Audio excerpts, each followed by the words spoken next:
Contra.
Morning.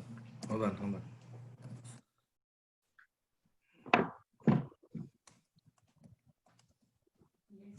Or last night or something. I did. I cleaned this office.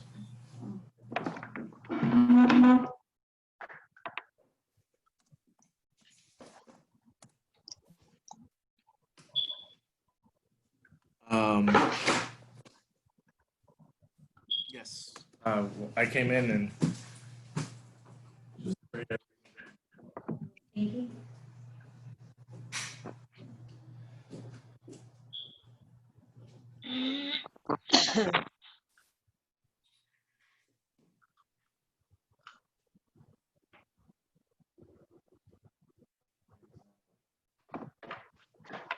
Wow, my temperature is dropping.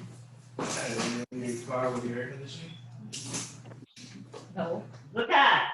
No, I like with the wind. I'm always cold. Come here. Come here. I like the heat. Don't make you tired something clean the front of the house. I ain't in the room. I'm out.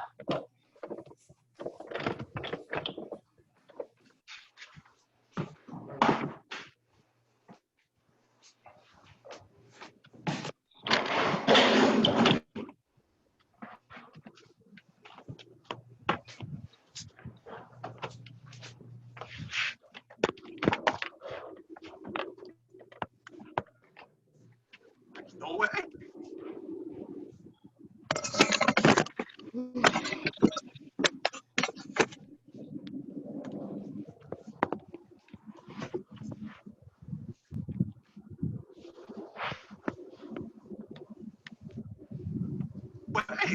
Can I get on? And he goes, you want to go? I'm like, damn right I want to go.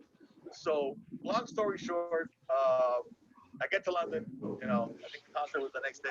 I meet him at the arena. I go in to the back. I'm so old fashioned. I need to learn how to put everything in a system.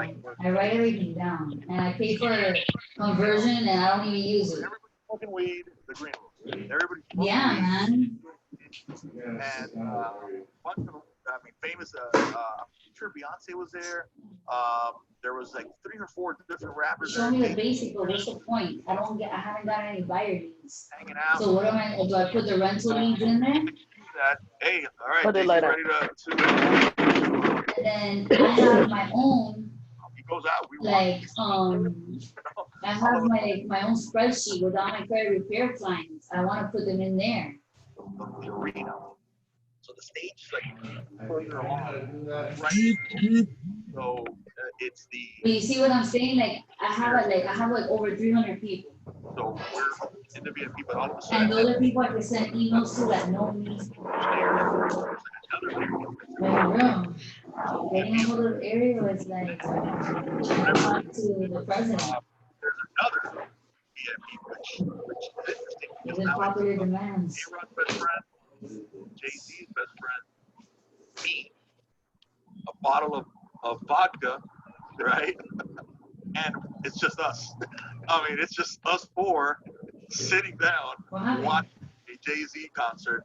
It's not here. I mean, I like how the bottle of vodka made What's the not count. here? Dude, yeah, I'm gonna talk to going. So then, concert ends. We go to the back, party some more. All of a sudden, we go behind under the we're in the guts of the arena and everything. We jump in like a bunch of Mercedes trucks and we hauling ass all through the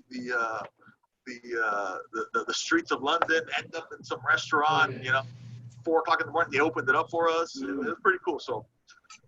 Listen, I have other stories. They're a little bit, I don't want to call them X-rated, but definitely R-rated. Yeah. That real estate has offered me and a lot of fun shit. I had an office in the Bahamas for 4 years, you know, so it's a beautiful business. I highly recommend it to anybody. I would recommend it to my kids. And, but again, it doesn't start there. I think if I'm It gonna doesn't start at a Jay-Z concert. I think if I'm gonna summarize what you're saying is real estate gives you a tremendous number of opportunities, but it's not gonna give you any gifts.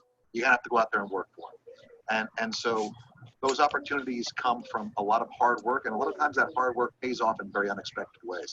Even how we met, you know, it pays off in unexpected ways. You get good things you weren't even going in anticipating. Well, listen, and when we met, I don't know if I've ever told you this, but I think we talked about it. But so we met, and you're like, I had done some short sales, and I was struggling already. I've been doing short sales since 2001.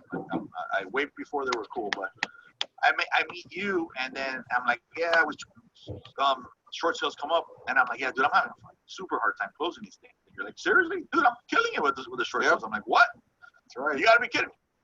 You introduced me to Cody, and we closed hundreds of those things. I mean, it was like closing after closing after closing. So, you know, those are the things, meeting people. I hate networking now.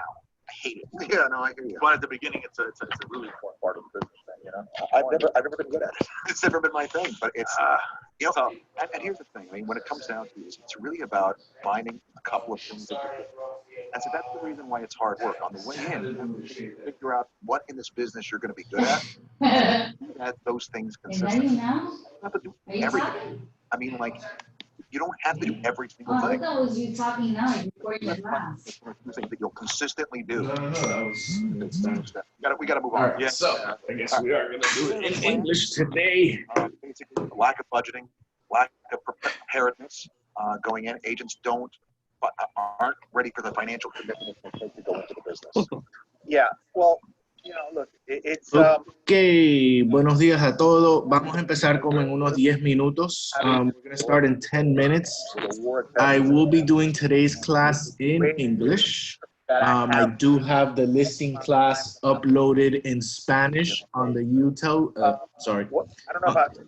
on the YouTube channel for Real Estate Empire Group. It'll be in Spanish there, but today I will be doing it in English so that we can have an English class as well for listing agreements. it's okay. So And I kind of hopefully organizer. everybody can understand. No, And it's fine. we're gonna get started in about 10 minutes. We had a little bit of an issue this morning with the class. It wasn't set up correctly, and so I want to give some people time to get the new code. So 10 minutes, and we will get started, okay? But you start getting the hang of it, and you can start making money month 1, and it allows you to get to month 3, 2, or 3. Welcome to listing class. Okay, today we'll be doing the class in English. As I had mentioned before, there is a Spanish class online already in our YouTube channel. So if you guys want to go to YouTube and check it out there, please feel free to do so. If not, thank you for joining me today. So we're going to do a class today to talk about listing agreements, what documents you need for listing agreements, how to fill out listing agreements.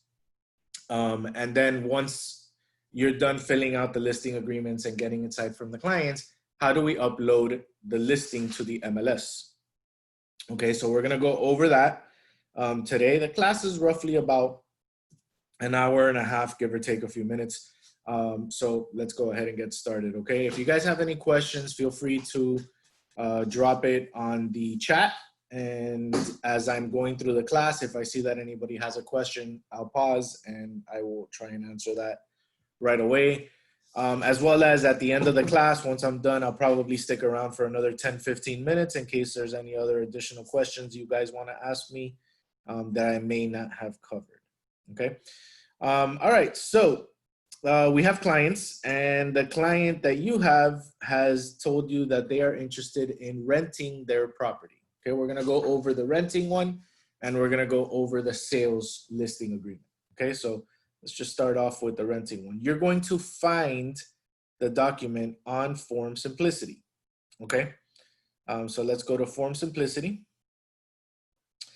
The property is not in the MLS already, so you cannot go to the MLS, search the property, and go to Form Simplicity through the MLS because it's not uploaded into the MLS. So you're gonna have to start from scratch, okay? So how you do that is when you go to Form Simplicity, you're gonna go right here where it says blank forms, click on that, and then you're going to search here for the title of the form.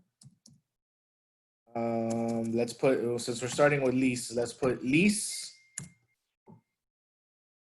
And what you're going to find is exclusive right to lease agreement. Okay, so this is the form.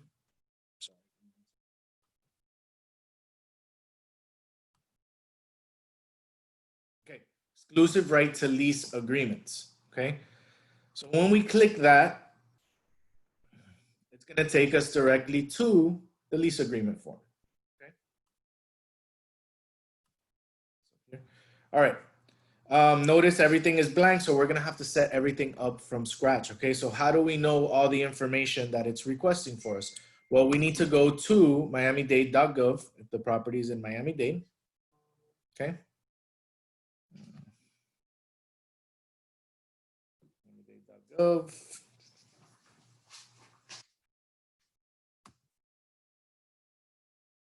And we're gonna go to property search.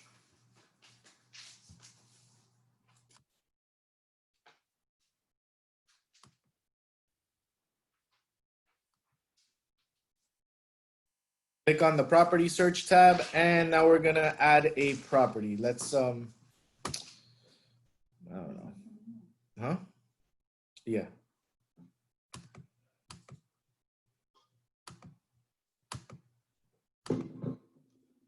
Okay, so in property search, we're gonna type in the address of the property that we are to be listing, right? So let's say the property is, I'm gonna go with an old address of mine. Can't believe I remember this. I was like 6 years old when I lived in this property. Okay, so we typed in the address of the property, right? And it's gonna show us a picture of the property.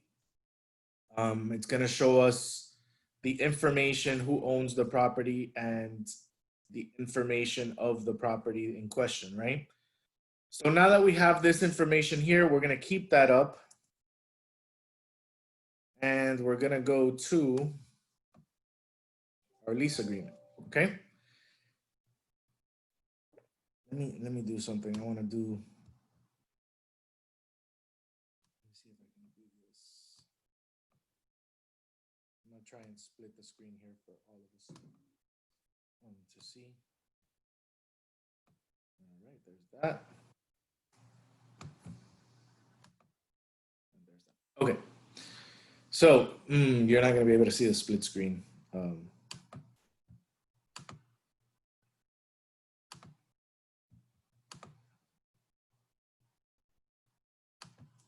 All right, so here is the lease agreement, okay? So it's gonna ask us, who is the owner of the property? Well, we know the owner of the property is on the, on the miami-dade.gov, and it's these three people here, okay? So we're gonna just copy these three people, okay?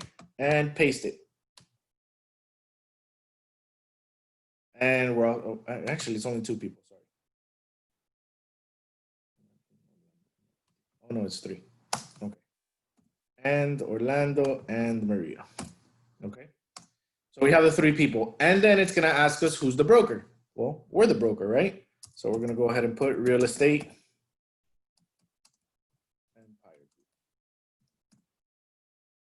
Okay.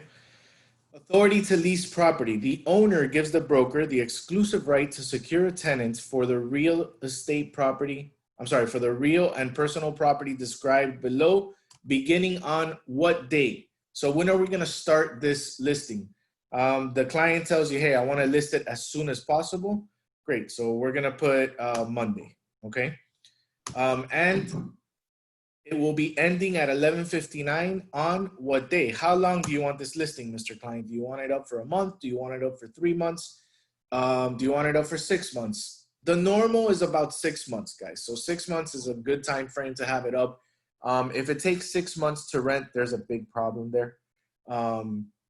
Usually 6 months is enough time to where if it rents within the first 2 or 3 months, that's good. If it starts lasting longer than 3 months, you need to start speaking to your client to find out, hey, there's something wrong here. We need to start figuring something out. We need to lower the price. We need to, give a little bit more incentive for this, something to allow this property to sell quicker, right? So 6 months though is good. So let's go ahead to December, August, September, October, November, December, January. So January, and I like to go towards the end of the month, right? So there you go. It's going to start from the 13th of July, 2022, January 31st, 2021. If the property becomes vacant during the leasing period, the owner and broker remain obligated to perform under this agreement until the leasing period expires. Okay, so what does that mean? That means, let's say the property right now is empty, right? And we're putting this property up for rent. It rents, let's say next month, right?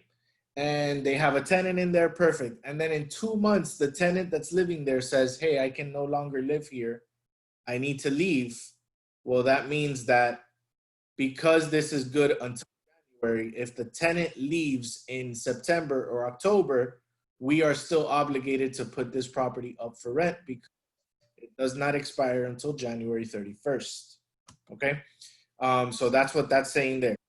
The owner certifies and represents that he or she is legally entitled to lease the property.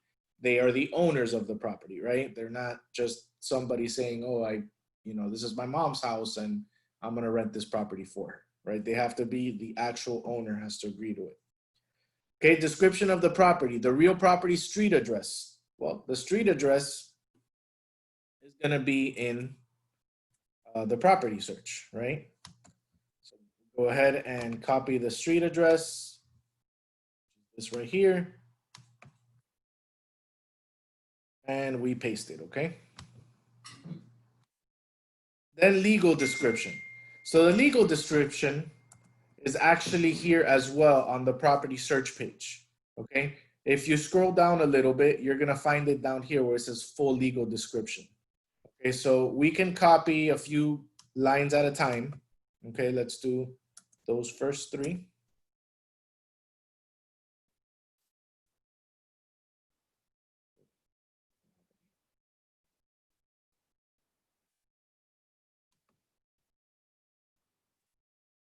Oh, no.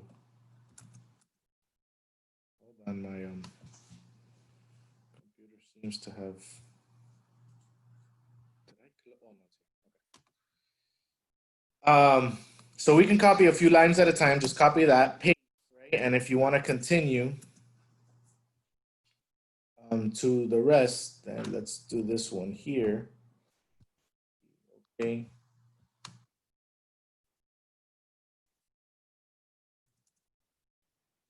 Okay. Perfect. Any more than that, we're not going to be able to put because the system only gives you a certain amount of characters there. So this right here is sufficient enough legal description. Okay, so the most you can put of the legal description is fine. Then it talks about personal property and including appliances. So here we're gonna write whatever personal property is included is staying in the property. Right, and any appliances. So you know, let's go ahead, washer and dryer.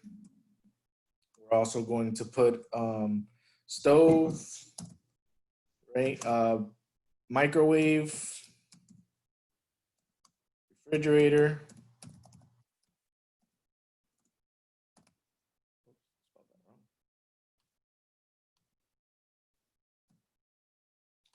I like to also put water heater if it's an electrical one.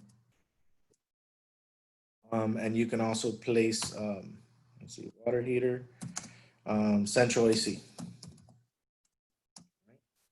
And if there's any other appliances or anything else that is going to be included, such as, let's say the client says, hey, I'm not going to take the dining room table, right? You're going to put dining table. If there's like a sofa or something like that they don't want to take, you're going to put sofa. So whatever's going to stay in the property, you're going to place it here. Okay. I got a question. Does that mean it can change if it gets rented? Let's say somebody says, hey, I'm interested in renting this property, but I don't need the dining table and I don't need the sofa. All right, at that time, then we can negotiate that with the owner. You know, hey, they don't need dining table and sofa. Are you willing to remove it? You know, if they say, no, I'm not going to remove it, then it becomes a, you know, issue between tenant and landlord. And I would suggest letting the landlords know, hey, it is most important to keep this as empty as possible, because people who are renting for long term are not looking for much furniture unless they don't have any. But, you know, short term, if you're looking to rent this short term, furnished is fine. Long term, the more things you can take out of the property, the better it's going to be. Okay. Then it says C, occupancy property or occupancy, right? The property is not currently occupied, is currently occupied. Which one of those is it, right? If it is currently occupied, you're going to check that. And is it occupied by who? By the landlord, or is it occupied by the tenant, right? So pick who lives there. If right now there's a tenant living there, you're going to click tenant. If there's no tenant and it's the owner living there, you're going to place landlord. If there's nobody living there, then of course you're going to click on is not occupied. And then none of this gets checked either. Okay. So let's say it's vacant. Okay. If tenant occupied, if the property is tenant occupied, the lease term expires when, right? So if there is a tenant living in that property, you need to place the date that the term of the lease expires. Okay. Rental period and rate. Okay. So here we're going to place how long of the rental is going to be allowed and what the price is going to be. Okay. If it is an annual rental, meaning it's going to be rented for an entire year, okay, we're going to select here where it says yearly, okay? And let's say the client says, okay, we're going to go ahead and we're interested in renting it for $2,600 a month. Okay, this is a single family home and a great neighborhood. And obviously you've done your comparables. You've shown the client what is renting in that area. And this is how you guys came up with the number. Comparables are important. So make sure you do your comparables with the clients before. Margaret, if there's a shed in the property, should we put that under personal property? Yes, you should put that under personal property as well, if there's a shed. Let's say you did the comparables, the average was 2,700 and your client says, okay, I want to do it for 2,600 just to get it rented fast. Perfect. 2,600 times 12. This is going to be $31,200. Okay. If you want to put the month, now you won't be able to check monthly and yearly. Okay. If you want to put the monthly price though at 2,600, there's no shame or there's no harm in doing that. At least we're aware that it's 2,600 a month, 3,100. Okay. I usually just put the 31,200 and then I'll be able to put the monthly rents here on the bottom. Okay. 1 second.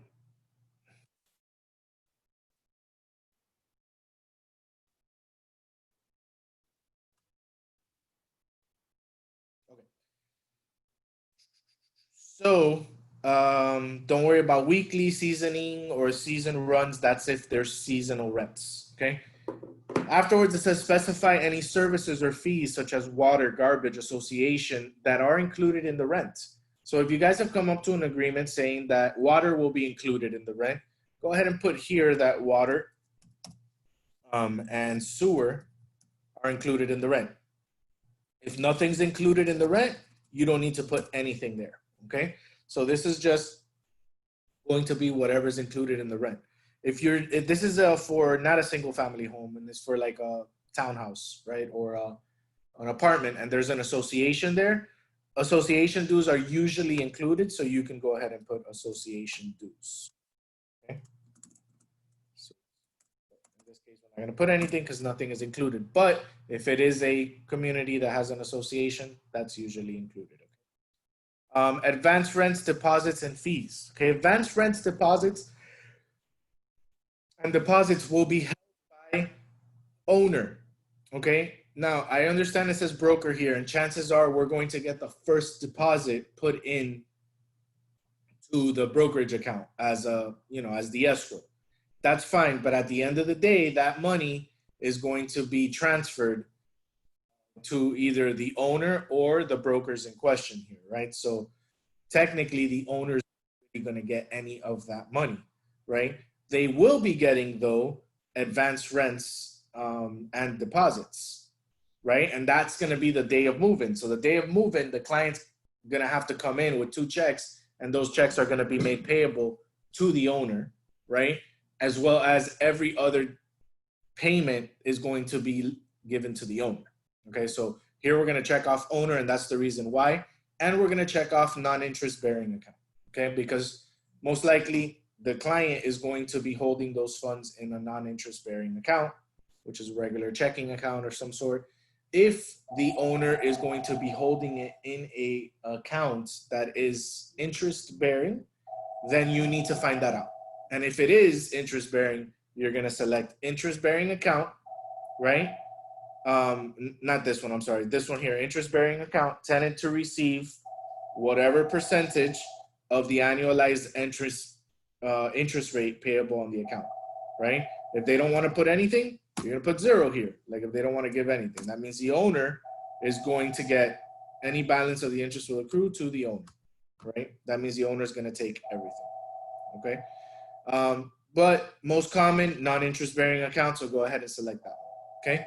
Advanced rent is going to be selected, and here we're going to put what the advanced rent is for this property. Well, we've already put $2,600, right? And that's gonna be as the first month. Give me 1 second, guys. I have a phone. Real Estate Empire, this is Albert.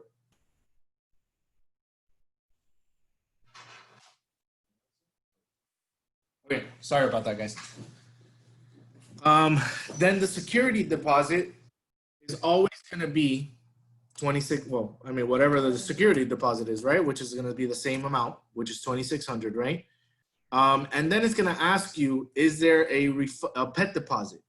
If you know that there's a pet deposit, go ahead and select pet deposit and select if it's refundable or non-refundable. If there is, and it's non-refundable, you put non-refundable and you put the amount, okay? Obviously, that's only placed if there is going to be a pet deposit, okay? If we have spoken to our client and we told our client, hey, we can run a credit report for the client, okay? We can use a system that we have. I use a system called mysmartmove.com, costs $40 for the client. Hey, Mr. Landlord, I can do that for you if you want to confirm that the documentation we are receiving is actual information from that client. It costs $40. Are you interested in doing that? Yes, I'm interested in doing that. You know, we go ahead and select it there and we place it here. That is something that is going to be placed on the MLS as well. Okay. If there's an association fee and that association fee is application fee, we know it. Let's say it's $150. We're going to place that here too. Okay. The ones that say other are if there's any other fees that are going to be added, which there is. The other fee is the last month. Okay, sorry.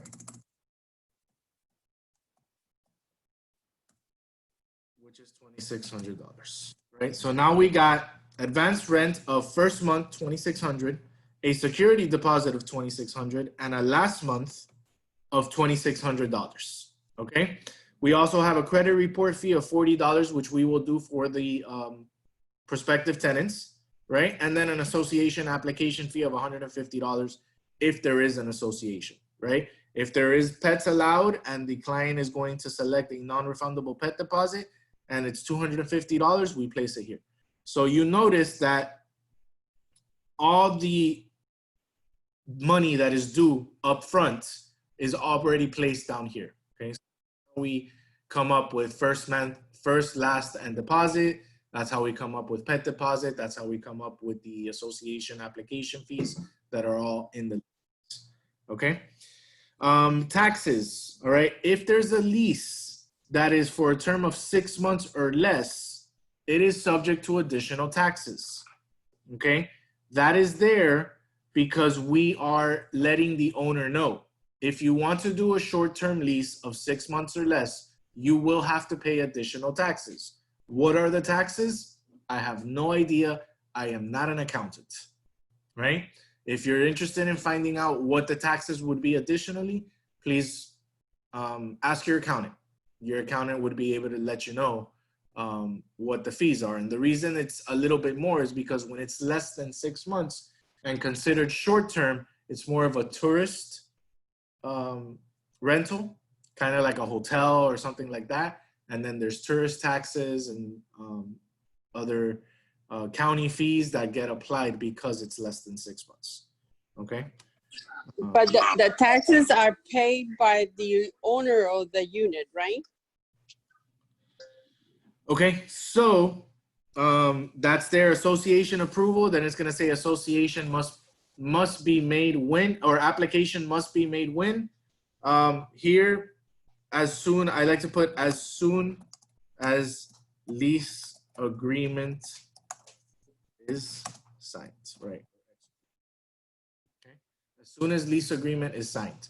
Why? We need that into the association as quickly as possible to make sure the association has sufficient time to approve the tenant to be able to move it, right? So now we're talking about broker obligations, okay? In consideration of owner's agreement to enter into this agreement, broker agrees to use diligent effort to lease the property, furnish information to assist cooperating brokers in negotiating leases, furnish information to assist attorneys when needed to draft leases, negotiate leases and of existing leases. Sorry, guys. In accordance with the rent schedule of the terms above, take responsible precautions to prevent damage to the property when property is being shown by broker, any broker or sales associate, and to perform the following activities authorized by the owner, right? So here are the following activities that the owner is authorizing us to do. Display appropriate transaction signs, including for rent signs. Mr. Client, can I place a for rent sign on your property, or can I place a for rent sign on the window of your property? Yes, sure, you can. Great. So now we can do that. Use owner's name in connection with marketing or advertising. No. Why would we want to put the owner's name in, the website or in the MLS? Nobody needs to know that. They're our client. We can keep that confidential. Use a lockbox system. If the property is vacant and we have the ability to use a lockbox, ask the client, would you be okay putting a lockbox in the property? Okay. The client has to say yes. Why? Because putting a lockbox in the property is essentially leaving the key to the property in there. And you are risking that something or someone may go in there, keep the key, and take over the property. The client needs to be aware that we are not held responsible or liable if somebody were to find out the code and do something like that. It is a risk. It is a risk. So, let the client know we do have a lockbox. Here are the risks. Majority of the chances, the only person that's going to know this code is going to be an agent, which is why sometimes when you ask agents for information to see the property, they ask you for your license number and your name and your brokerage so they can verify that you are an actual tenant. An actual agent, and give you the information. You'll also see people on listings say, rent or tenant agent must accompany buyer. Please do not give lockbox code to your buyer. Right? Does everybody listen? Maybe not. You know, sometimes it could be a family member of an agent and they say, hey, I got the lockbox code. Go ahead and go. I can't make it. This is how you do it. Is it right? No, it's not right. Does it happen? Yes. How can we prevent it? Don't put a lockbox, right? Go show the property all the time. So it's up to you guys if you guys decide you want to put a lockbox or not. If they say yes, go ahead and click it so it's there. Request a credit check on prospective tenants at owner's expense. We already spoke about this, that we can do it for $40, but here it's saying at owner's expense. Is it really going to be at owner expense? No, the tenant's going to pay for it. So we're not going to check that off. Okay. Execute leases on behalf of the owner. We cannot execute a lease on behalf of the owner. Okay. The owner needs to sign whatever lease is presented or whatever lease is agreed upon. If we are going to execute a lease on behalf of the owner, then we must have a special power of attorney authorizing us on the owner's behalf to sign the lease, okay? So there, we're not gonna check that off unless we have power of attorney to do so, okay? Compensate any sub-agents or cooperating brokers in the transaction, except when not in the owner's best interest. Are we going to announce this in the MLS, and if another agent comes in, we're gonna give them commission as well? Yes, right? If we're putting it on the MLS, we're gonna place that there is commission that's being paid. And so any sub-agents or cooperating brokers that help us out in renting this property, we're going to pay them commission. Withhold offers to lease the property once the owner enters into a binding lease agreement. If there's a binding lease agreement, we're not going to tell them, hey, by the way, I got another offer. This one's better. You know, once the owner has signed, that's it. We can no longer offer them another lease agreement, okay? Make final inspection and inventory check of property at conclusion of lease. If you want to, sure. Hey, at the end of the lease, I will go in there, I will take pictures, I will see if there's any problems. That way you don't have to do it, right? But I like to let the owners know it's best if you do it, because I'm only seeing the property as is when I'm coming in.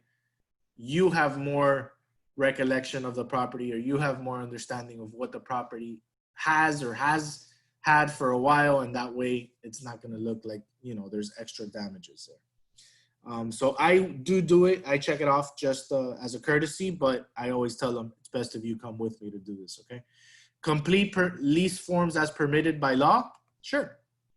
We can definitely complete any lease form on Form Simplicity, right? We have that ability to do that. We cannot execute them, but we can complete them. That's all it's saying. No, we can. We have the leases on Form Simplicity. They're already filled out. That's why when you get a lease agreement from an agent, you'll see that first page that says non-lawyer disclosure, that says we are not lawyers, but we are permitted by the Florida Bar of Association and the Realtors Association of Florida to fill out the blanks in this contract, which has been approved by these entities. So that's what that non-lawyer disclosure says. If you guys have never read it, I do suggest you read it so you know why you're putting your name on those documents, right? Complete and sign the lead-based paint certification on owner's behalf. We, again, are not signing anything on owner's behalf, okay? So that one you don't check. And then the other, you're going to check, and you're going to write place on MLS, okay? Because we are going to advertise this property, and the owner needs to know that we're going to be placing this on the MLS, which in turn starts to place it all over the internet, okay? So that's the first page. Any questions on that first page of the listing agreement?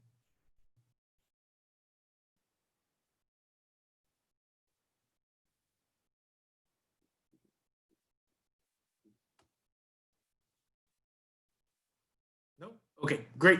So moving to the second page, okay? Advertising, all right? The broker agrees to use diligent effort to advertise the property as a broker deems advisable, including advertising the property on the internet unless limited below. So here the owner has to say, I want you to advertise it, but I don't want you to put it on the internet. Well, if we're putting it on the MLS, it's gonna get on the internet, right? So here she's put, the owner can check off if they wanna display the property on the internet, except the street address of the property shall not be displayed on the internet. So if they want the property to be shown on Zillow, on Realtor.com, on the MLS, it's going to be shown, but that is a private website that only realtors can use. But on the actual internet, if they don't want it to be shown, at that point, then we can click that. And there is a part in the listing when we set it up that asks, do you want the internet to be shown? And we can put yes or no, okay? Owner does not authorize broker to display property on the internet. Okay, if they click that, then we cannot display the property on the internet. All right, that doesn't mean the MLS, that just means we cannot put it in other cooperating internet sites, Zillow, apartments.com, rents.com, what's it called, Zumper, all those internet. And sometimes when you have a listing, you get agents that send you emails saying, hey, is it okay for me to advertise this? Well, they advertise it on different websites as well. So if the owner says, no, don't advertise it in different websites, we cannot allow other agents to advertise it as well. That includes Instagram, Facebook, right? Those are all internet websites. Virtual offices. Some real estate brokers offer virtual offices. Real estate brokerage services online. These websites are referred to as virtual offices. And an estimated of market value or reviews and comments about the property may be displayed in conjunction with the property on some virtual office websites. Anyone who registers on a virtual office website may gain access to such automated valuations or comments and reviews about a property displayed on a virtual office website. Unless limited below, a virtual office website may display automated valuations or comments about this property. What does that mean? Guys, that means all those websites that I just spoke about allows clients to make comments on the properties. What does that mean? We don't want negative feedback on our on our listing, right? So if we put that listing and let's say it goes to Zillow or it goes to Realtor.com or it goes to, apartments.com, and there is somebody who is searching on those websites that live in that community and know the owner of that property, and they put a comment saying, I know the owner of this property, I live in the same community, the owner is a jerk, the owner will not help you on anything, the owner is always causing problems, like that's just negative feedback on the property, and people will be able to read this if they get online, right? It also affects positive feedback, right? If there's a client that lives in that community and loves the community, they can also post, I love this community, I've lived here for 15 years, unfortunately I need to move, but I'm really sad that I gotta move out of this community. It's such a great community, association is great, everybody's so nice, right? That's positive feedback. But sometimes you gotta weigh your options. Do you want positive feedback or do you want negative feedback, right? So I usually just click them both, saying that the clients do not allow the valuation of the market. They also do not allow display any comments on the property, okay? Owner obligations. In consideration of the obligations of the broker, owner agrees now to this. So we've already heard what the broker is going to do. Now we're going to tell you what the owner needs to do. The owner needs to cooperate with the broker in carrying out the purpose of the agreement, including providing the broker with all the documents needed to any prospective tenant to seek association or board approval. So if the agent or if the tenant needs to apply for the association, the owner needs to provide us the information of where we can get the association application. Is there a website? Is there a phone number I can call? They can send it to me by email. I can attach that to the listing, so that it's already available. So that's what that one says. To refer immediately to broker all inquiries regarding the leasing of the property. What does that mean? If a client contacts the owner and says, hey, I see that your property is for rent. I'm interested in renting it. Can you rent it to me?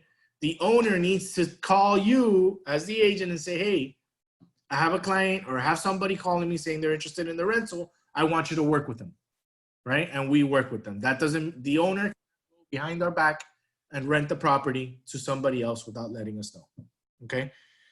To make property available for the broker during reasonable times, right? If they gave us a lockbox, okay, then we can go in whenever. But if they live in the property or there's tenants that are living in the property, the broker needs to, the owner needs to speak to the broker to let them know, hey, we're gonna be showing the property and please let me know what times are available to see the property or what times you agree to show the property so that we can go ahead and see the property, as well as giving us access to the property by giving us a key, right? So what keys are we gonna use? Well, let's say they're gonna give us one key to the unit. What if there is a gate, right, that allows us to go into to the building, right? There's access to the building. They need to give us one of those. We don't need a mailbox key. But do we want to show the pool and any amenities that the property has if it's an association?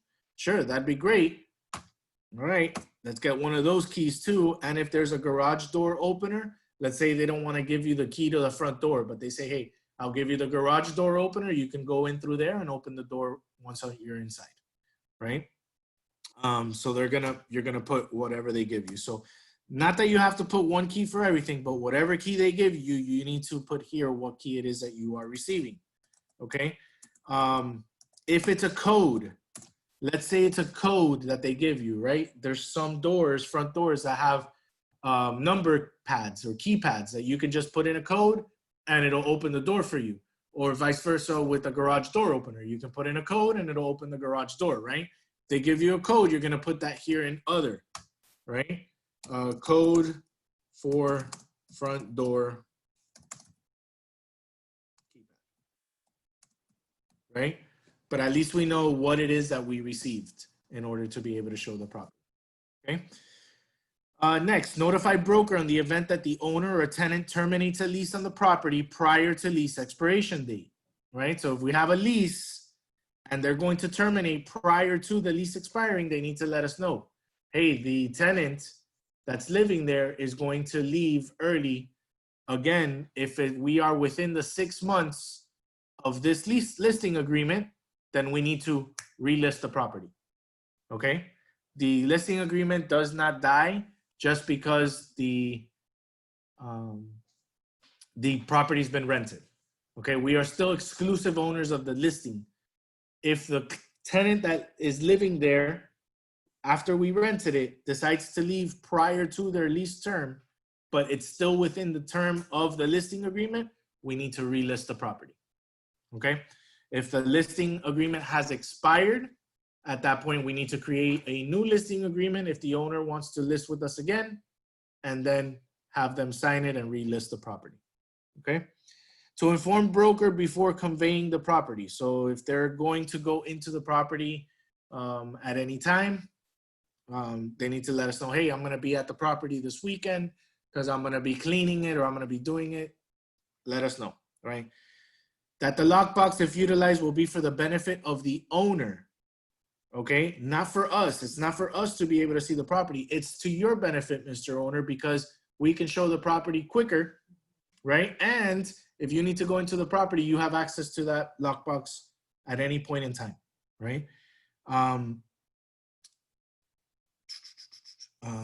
And it also says here, and that it releases us from any liability or responsibility in connection with any loss which may occur to the property, right? So if they break anything or they steal anything in the property because of that lockbox, not our fault, okay? Not to restrict the rental of the property according to race, color, religion, sex, handicap, familiar status, national origin, or any other classes protected by state or local law, right? It is a fair housing opportunity. all housing is all fair housing opportunity rules. So we cannot, you know, hey, Mr. Client, I have a great client, here you go. Please base your decision solely on income, credit, background check. Okay, they cannot base their decision based on any of these protected classes. Okay. To provide a written approval or denial of any applicant who is a service member within 7 days of the receipt of rental application. If denied, the owner needs to provide a reason for the denial, right? You guys have probably seen, most likely have seen contract to leases. And number 14, if I remember correctly, in the contract to lease, asks if the person is a service member, and we have to check off yes or no. Okay, the reason is because if that person is a service member, the service member gets denied or approved, they need written notification that they have been approved or denied.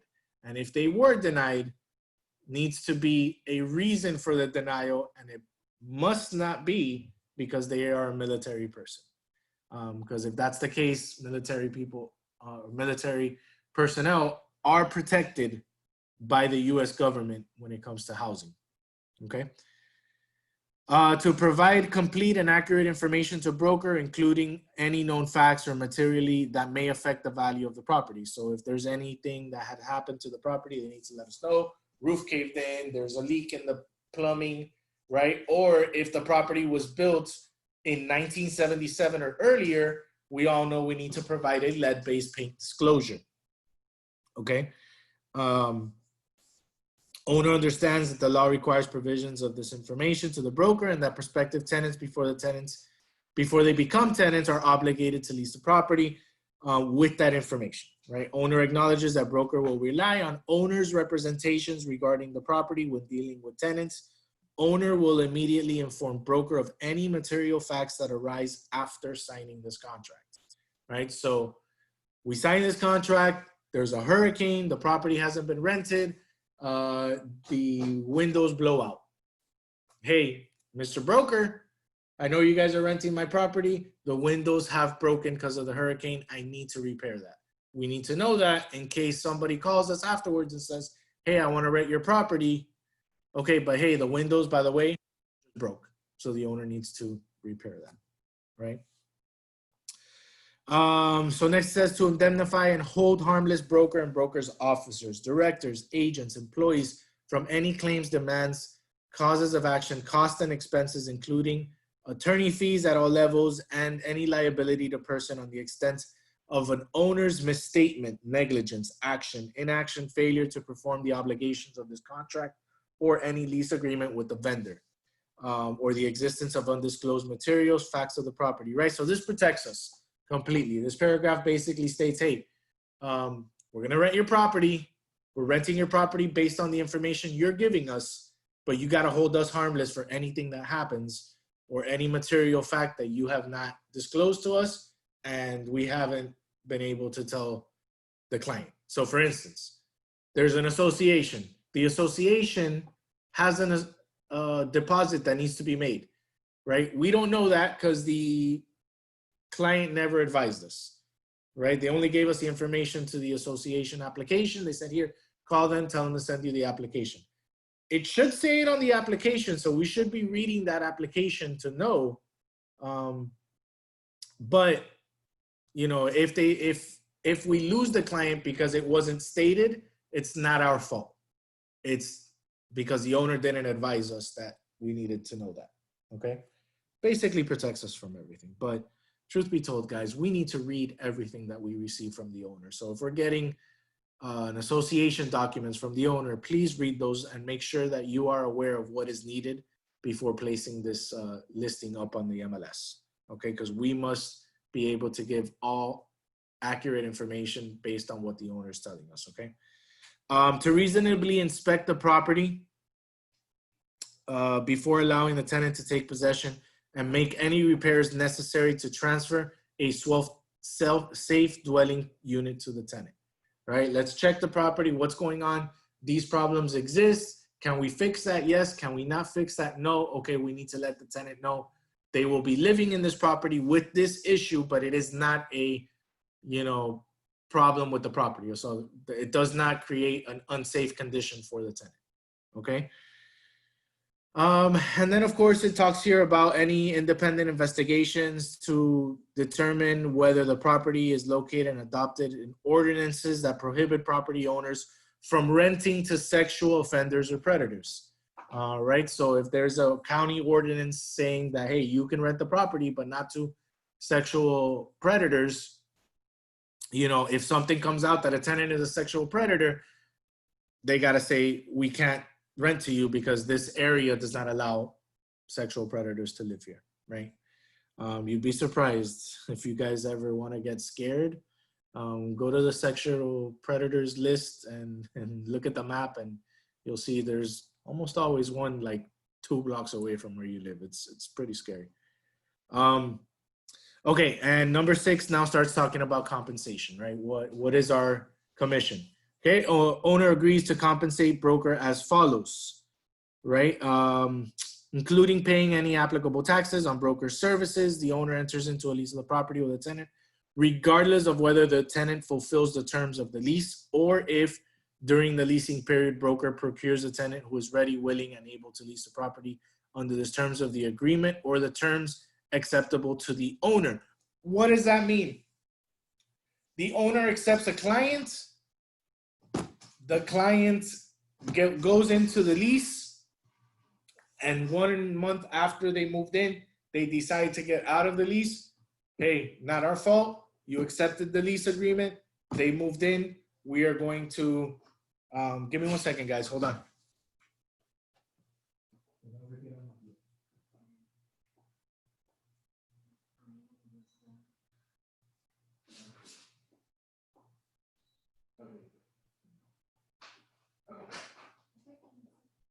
Yes, you want?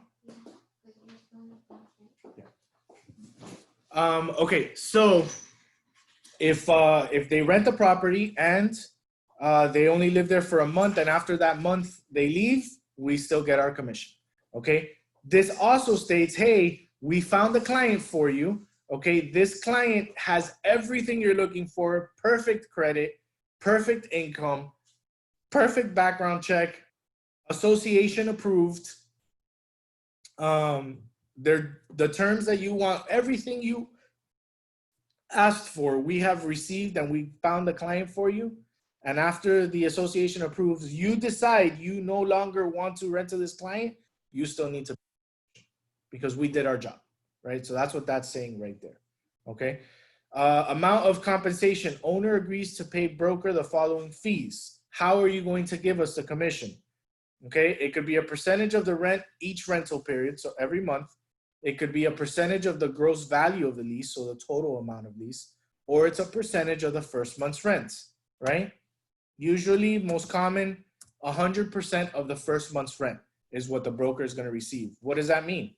If I'm listing your property and I find you the tenant, you need to pay me 1 month rent, okay? You'll also see other options here, which is the gross value.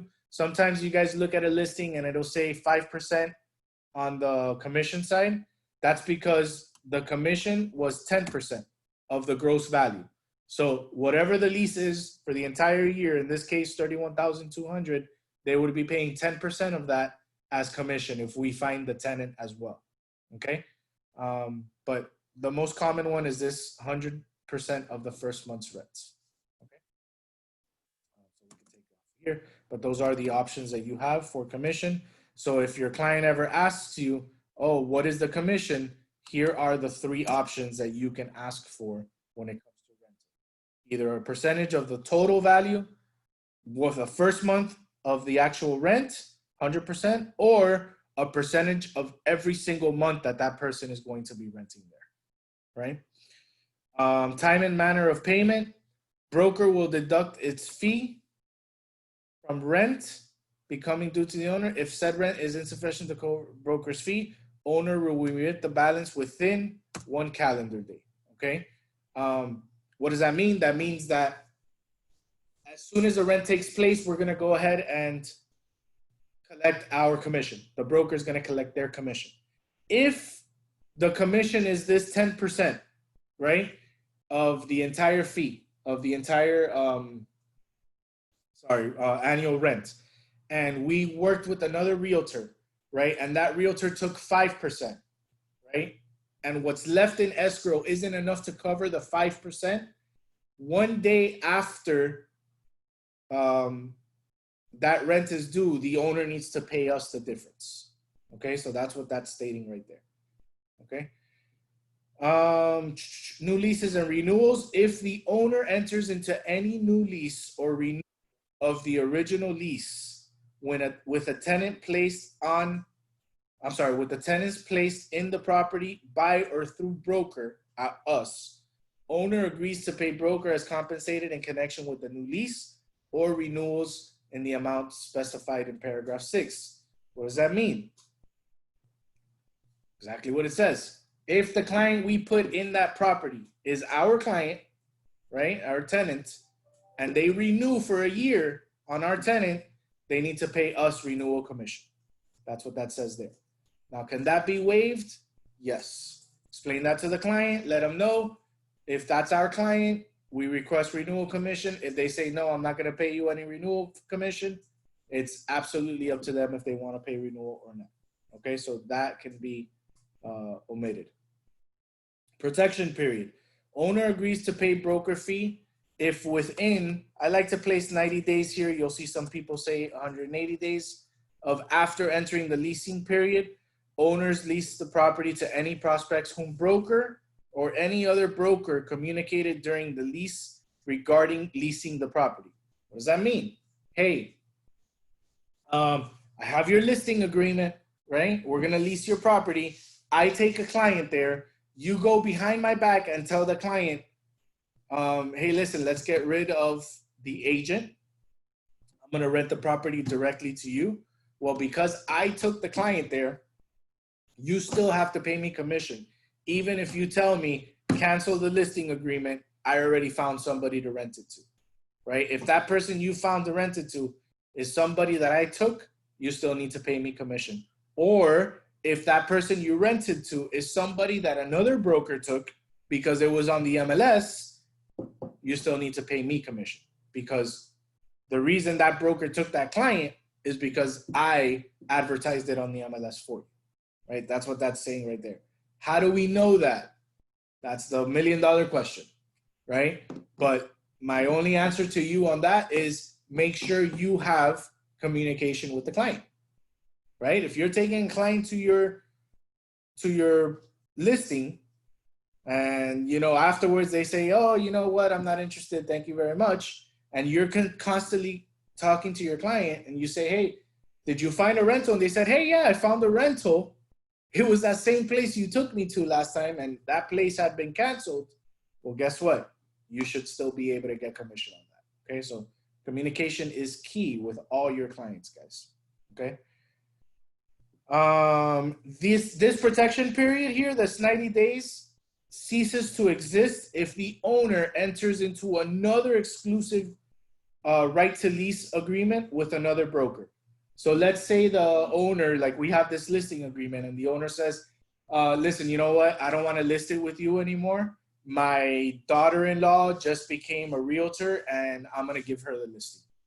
Okay, that's fine. They can cancel the listing. There's no reason that they can't cancel the listing, but you know, if they do that, they need to let us know. This protection period will stay in place unless they have a new listing agreement. Okay. All right, so once that's after that, we have cooperation and compensation with brokers. We're going to share the commission, right? The 50% or the 5% that we see in the listings, right? So it's saying office policy is to cooperate with all brokers except when not in owner's best interest. If the owner says, I don't want to work with this guy, then we don't have to work with this guy, right? But if they do work, then we're going to click this box, click all the boxes that say and to offer, and we're gonna look for the one that says percentage of first month's rent, 50% first month's rent, right? So we're gonna go all the way to each one, 50% of first month's rent and 50% of first month's rent. That means that if some other agent comes to rent the property, we will be sharing the 100% commission as 50-50. Okay, that's what that's stating right there.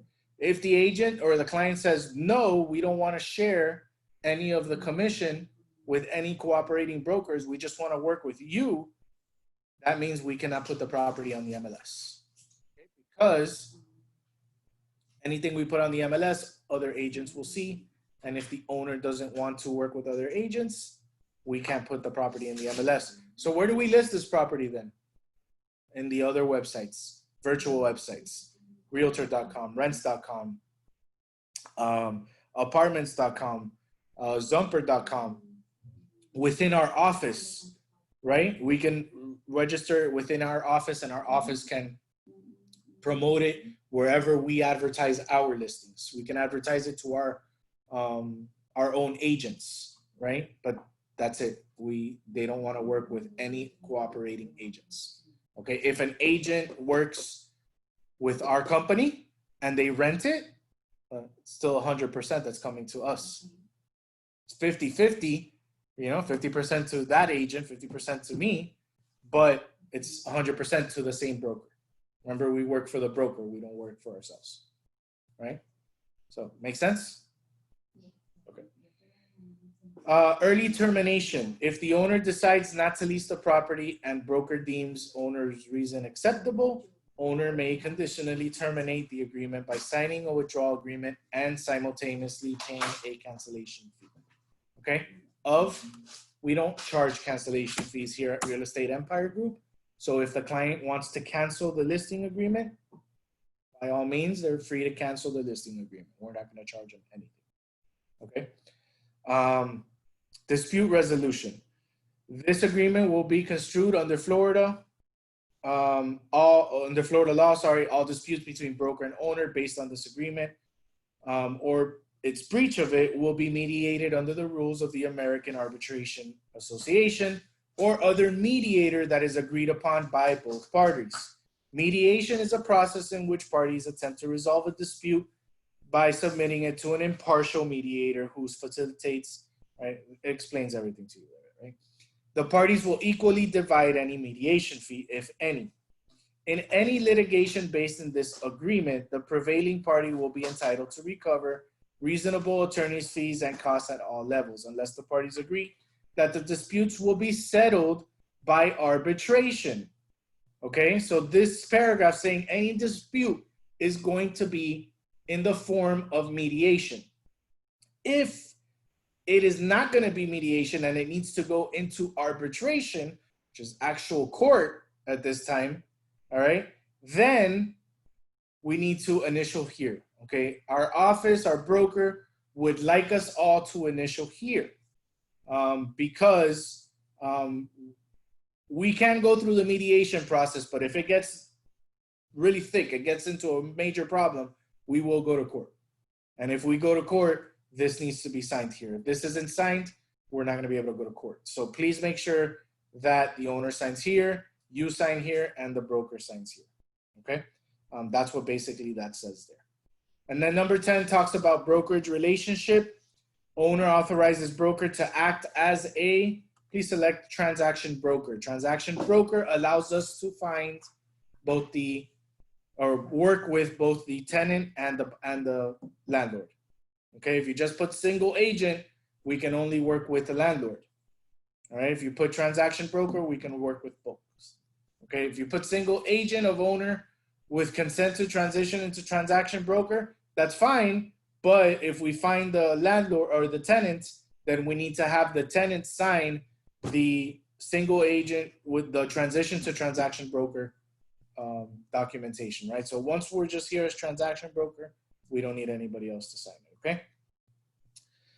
This agreement is binding on broker and owner's heirs, personal representative, administrator, successors, and assignees. That means if we have something signed by the owner and the owner, God forbid, should pass away, his heir or, personal representative would still be under the provisions of this contract as well. Okay, so they would have to then show us proof that they are the representative and to be able to cancel this contract if that's what they plan on doing, right?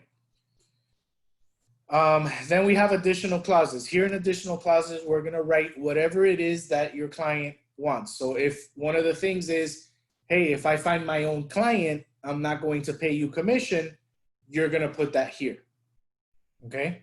Now, if they want us to write up the lease agreement and they want us to, you know, help them with the client, I'm sorry, Mr. Client, you're gonna need to pay us commission to do that. Right? So if they find their client and they're going to do their own lease agreement and their own everything, that's perfectly fine. They cancel the contract and they can do everything on their own. But if they find the tenant and they tell you, hey, I want you to write up the lease agreement for me, okay, you need to pay me commission then. Simple as that. Okay. So this is going to be whatever your client asks you, right? Or, you know, they could say is, hey, listen, if I find my client, I'm not going to pay you 100%. I'm only going to pay you 50%. Okay, that's fine. You can write that there. Okay. Then it gets signed. Okay. Date, owner's name, tax ID is actually the folio number for the property. Okay. You don't need to put the client's tax ID. The folio number for the property is sufficient there. You're going to put the client's number, their address, and their email address. Okay. And then down here, the broker needs to sign or we can sign, okay? Either authorized associate or broker can sign here. If the broker can sign, let the broker sign. If the broker can't sign, we can sign, okay? And then down here, we're going to put the information for our brokerage company, our address. If you want to put your phone number, that's fine. If you want to put the brokerage number, that's fine as well. And then the email address. It could be ours, it can be our broker's email address, however you decide. And then here, we're gonna put what day we returned this signed and how it was signed. Was it personally delivered or how it was given to the client? Was it by mail? Was it by email? Did we send it through fax? Okay. And that is the listing agreement for rentals. Okay. Any questions on anything that I went over here on the rental listing agreement? I had a question when on the Open up the chat. You guys have okay, I'll text it. please, Okay. let me know here. Just for the rental one, I'm gonna go over the purchase one now, but it's very similar to what we just did right now, so I'm not gonna be as in depth. It has the same exact wording as the rental one, just a few different changes, and I'll go over those different changes, but it's pretty much the same wording as the rental one, okay? So I'll wait here for about 2 minutes to see if there's any questions on this rental one, and then we'll move forward to the sales one.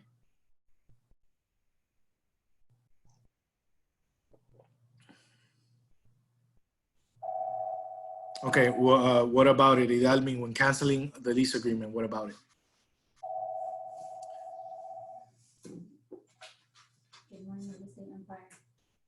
Like you put an example that another broker will take over Hold on, I can't hear you, Hidalmi, hold on. Okay, say that again.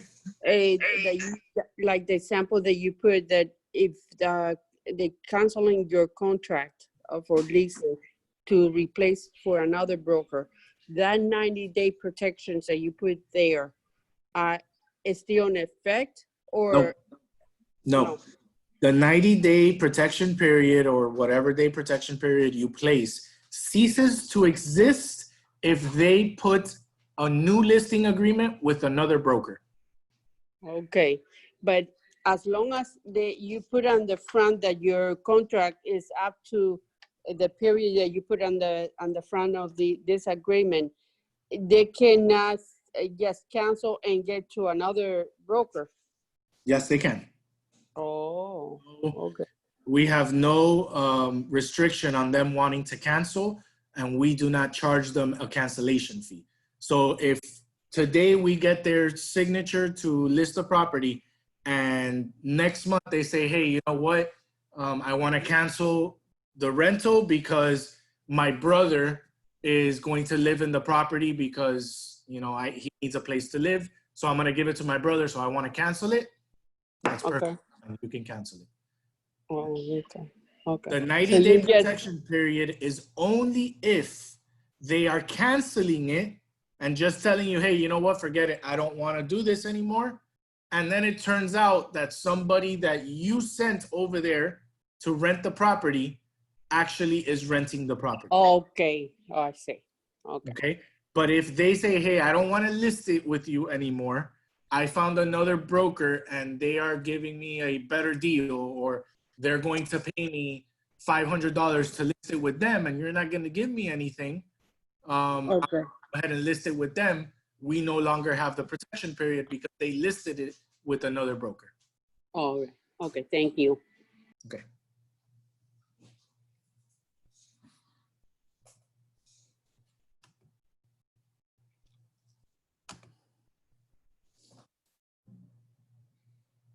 Okay, cool. So I'm going to move on then to the sales one. Okay. So let's close this, close without saving.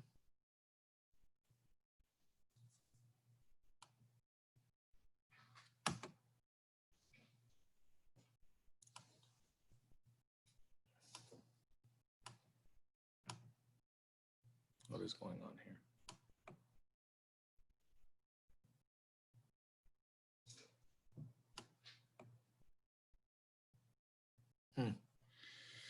All right, seems my system froze.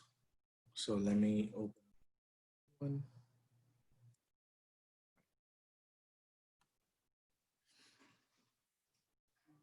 Okay, so now we're going back to form simplicity. Again, we're gonna go to blank forms. And now let's look for listing. Now we have exclusive brokerage listing agreement, right? Then we have exclusive right of sale listing agreement, single agent. Exclusive right of sale listing agreement, consent to transition to transaction. Exclusive right of sale listing agreement, transaction broker. Okay, this is the one that we're going to use. All right. So let's click that.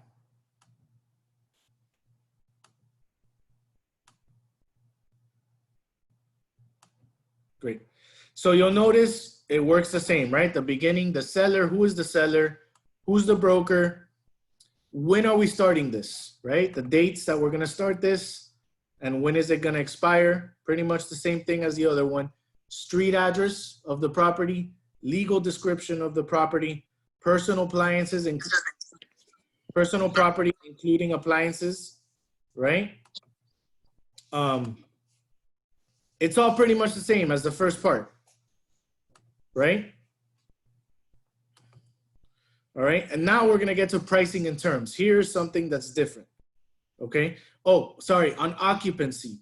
This one says property is or is not currently occupied by a tenant. Okay, this only talks about tenants. This does not talk about owner. Okay, so if the owner is living in this property and you're listing it for sale, you're gonna click is not occupied by a tenant because the owner is not a tenant, he's the owner, okay? If it is a tenant, if it's somebody who's renting, you're going to select is occupied. And then when does the term expire? You're gonna put whatever date the term expired, okay? In this case, let's say the owner's living in it, okay? So it's not currently occupied. Price and terms, here we go. Price is gonna be in the thousands. Client decides, hey, we're gonna sell this property for $525,000. All right, that's what you're gonna put there. Obviously, again, we're doing these pricing based on the comparables that you've done with your client to come up with a good number with your client, okay? Financing terms, what terms are going to be considered? Cash, conventional, VA, FHA, which, you know, what are you going to accept? You're gonna know because if you're speaking to a lender, if you're going to be selling a property, my recommendation is to speak to a lender too and see based on their legal description or based on the property and the past history of mortgages on the property, what can be accepted, okay? If it's a foreclosure, chances are conventional loans or FHA is not gonna be accepted. They're cash only deals. If the legal description on the property says lot and block usually allows FHA financing, okay? If it's a townhome and it's simple fee simple townhome, that will accept FHA financing.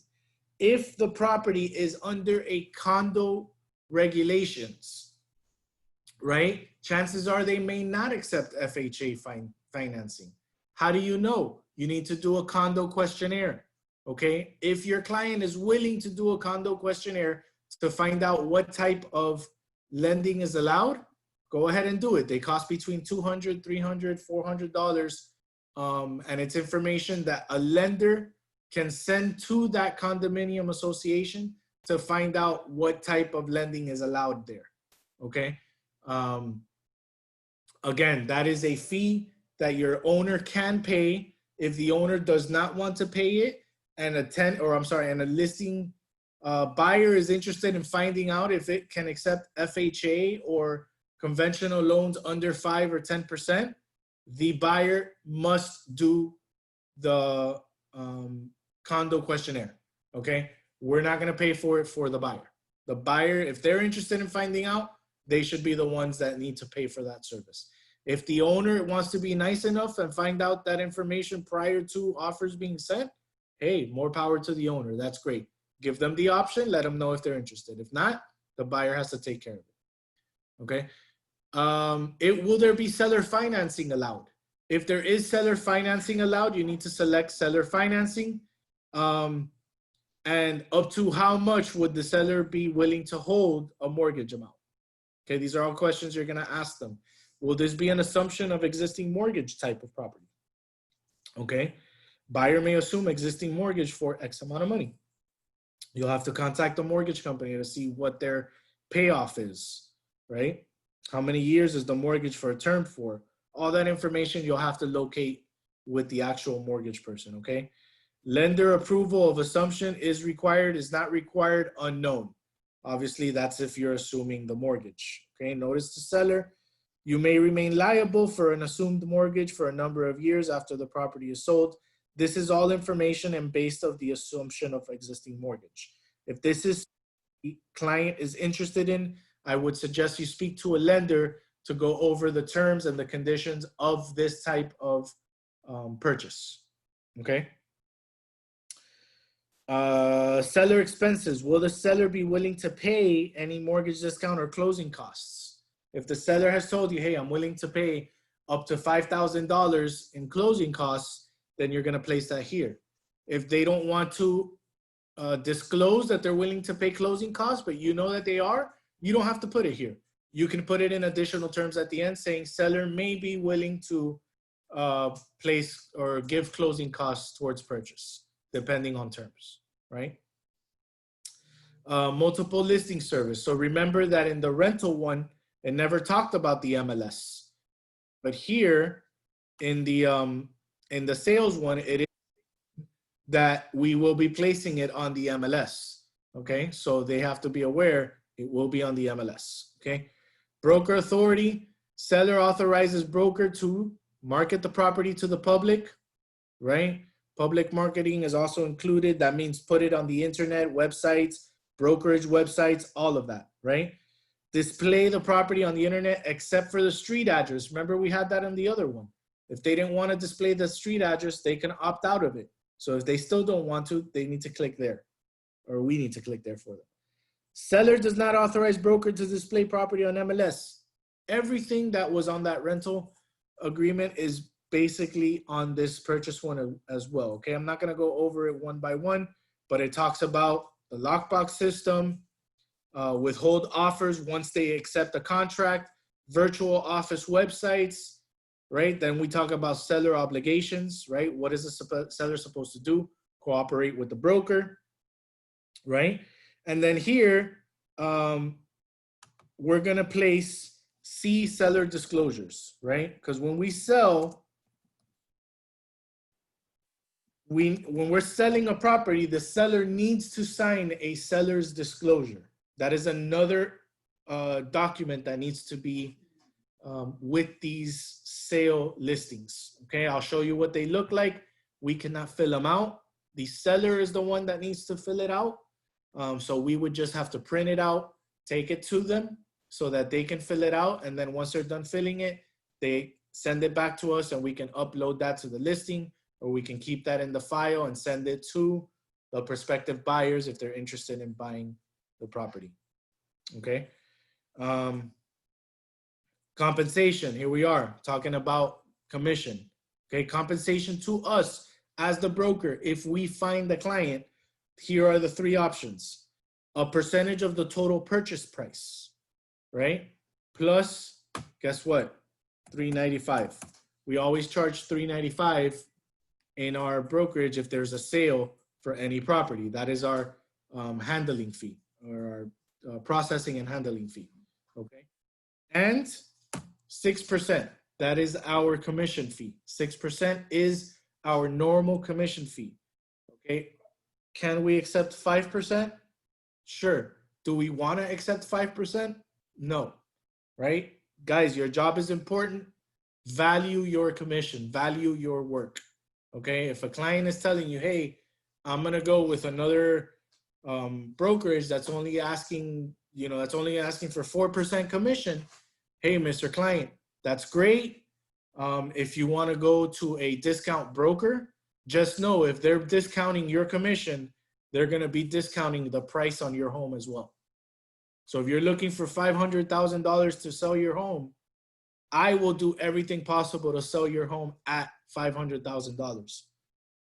But I'm going to take my full commission because I'm going to work hard for you. But these clients or these agencies that are going to discount your commission, I guarantee you, they're going to talk you into discounting your price as well, right? So you want $500,000, they're going to say, hey, Mr. Client, I got an offer for $450,000 or $425,000. I say you take it. I say you take it. Let's not wait and let's take it. They're going to discount your price. So if that's what you're willing to do, hey, by all means, go for it, right? But I value my work and I value how hard I'm going to work for you, and I'm not going to discount my commission. That should be your conversation with the client if they tell you that, okay? So 6% plus the $395, okay? That's what you're going to write there. Broker's fee is due in the following circumstances. It talks about when the seller needs to pay broker's fee, okay? Here's the protection period as well. Same one that was on the rental one. We also have a protection period on the sales one, okay? Retain deposits. This one is different. We will retain deposits if a contract is executed and the buyer ends up failing to commit to the contract and they're going to lose their deposit. The broker will receive 50% of that deposit, and the other 50% will go to the seller. Okay, that's if the buyer does not fulfill their end of the contract and we retain their deposits, the seller retains their deposits. We as the broker will receive 50% of that deposit and the other 50% will go to the seller for liquidated damages. Okay. Cooperation and compensation to other brokers. This is, again, putting it on the MLS. Other agents are coming to see the property. We will be giving them 3%, right? 50% of the commission. If the commission is 6%, here's the 3%. We're going to place here 3% and click off the boxes that says 3%. I have a question in the chat. Yes, give me 1 second. I'll be right there, okay?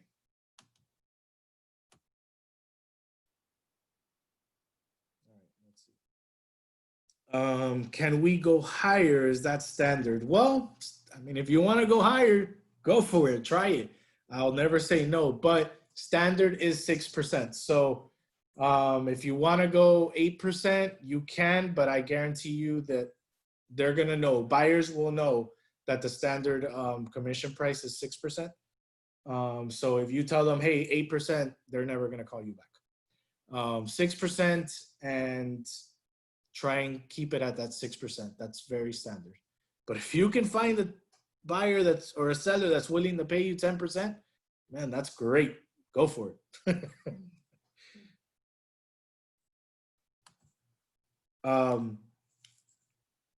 So then 3% goes to any cooperating brokers. Okay. Brokerage relationship. Broker will act as a transaction broker that means we will deal honestly and fairly with you and any buyer who is willing to purchase the property. Okay, we're not going to take sides, right? So if a buyer wants something, we're going to work with the buyer to try and get what the buyer wants from the seller. If the seller wants something, we're going to work with the seller to get what we want from the buyer, right? It's not going to be a give and take. We're not going to take the buyer and say, hey, I know the seller, I'm going to get you a cheaper price. You know, no. Hey, I know the seller, this is what the seller's looking for. Okay. Oh, you know, I can't do what the seller's looking for, but I'm willing to offer this. Can you speak to the seller to see if the seller's willing to accept? Okay, Mr. Seller, the buyer is saying this is what they want to offer. We're going to work fairly for both sides. Okay, we're not going to tell the buyer, no, I'm not going to give your offer to the seller because I know what the seller wants and what you're offering, I'm not going to get. Like, I'm not going to even bother sending it to him. We have an obligation to send all offers to the sellers. Okay? It is a lawful obligation. We can try to negotiate on behalf of the seller. We can try to negotiate on behalf of the buyer. But at the end of the day, if the offer is sent to us, we need to send that offer out. Okay? We cannot hold that offer and say, oh, yeah, we sent it to the seller. And he said, no, we need to be sure that we are doing that, okay? Dispute resolutions, again, spoke about it in the other one. Everything goes through mediation. But if litigation arises, then we need to go through arbitration. Again, our broker wants us to sign this. So please be sure that we have this signed for our broker. Okay, the agreement is the seller and the broker's heirs personnel, same exact thing as before. Okay, additional terms. Again, we're gonna write additional terms here. Let's say the client tells you, hey, here's the cancellation fee, right? The conditional terms. Again, we don't offer a cancellation fee, so we can place 0 there. Okay. And then additional terms. Again, if the buyer says, hey, listen, if I find my own buyer, I'm not going to pay you any commission. That's fine. If you want to put that there, no problem.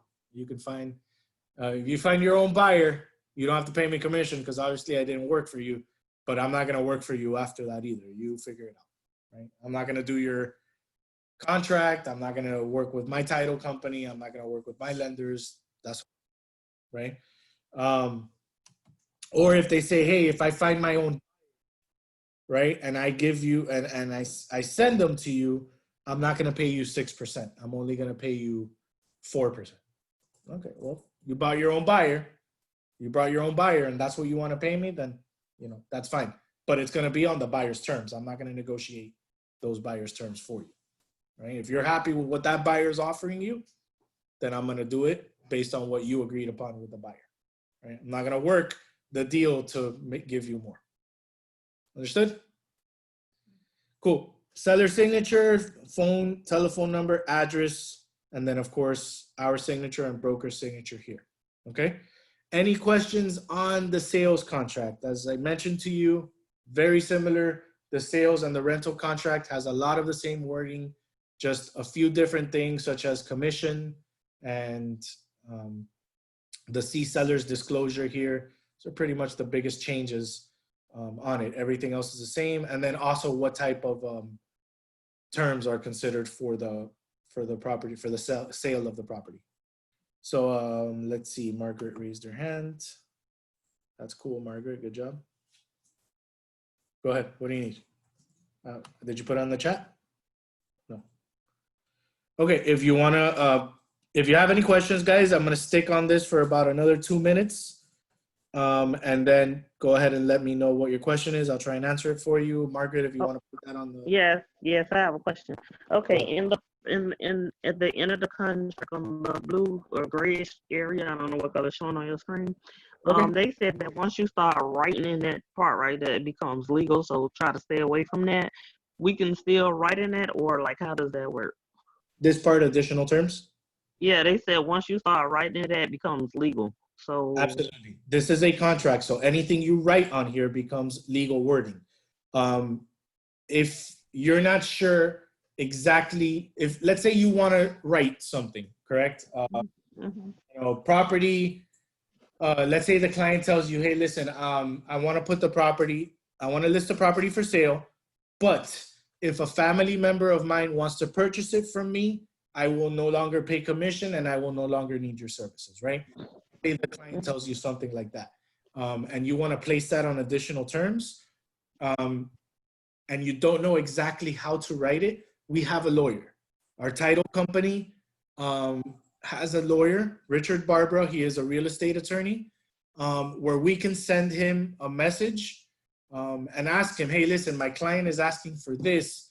Can you please word it legally for me so that I can place it on the additional terms of the listing contract? And they will be happy to do that for us. And they will write the terms word for word, how we can place it on that additional terms. That takes you out of the legality, the scare of putting something incorrectly on those additional terms. But we have that service for you, Margaret, if that's something that, you're a little shaky about. Okay. Okay. But yeah, absolutely. Anything you write here becomes part of the contract, and it is a legal contract as well. Yes.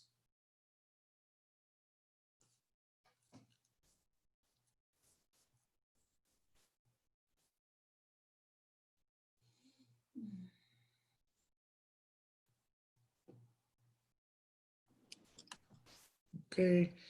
What is the lawyer's name and phone number? The lawyer's name is Richard Barbara. The phone number is 305-400-8820 or 8802.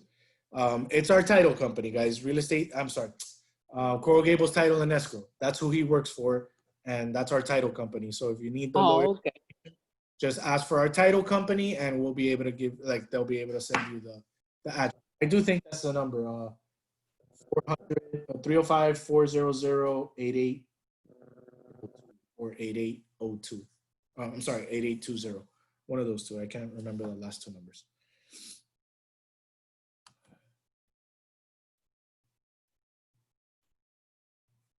All right, cool. So if there's no more questions, let's go ahead with this. I'm going to mute everybody again.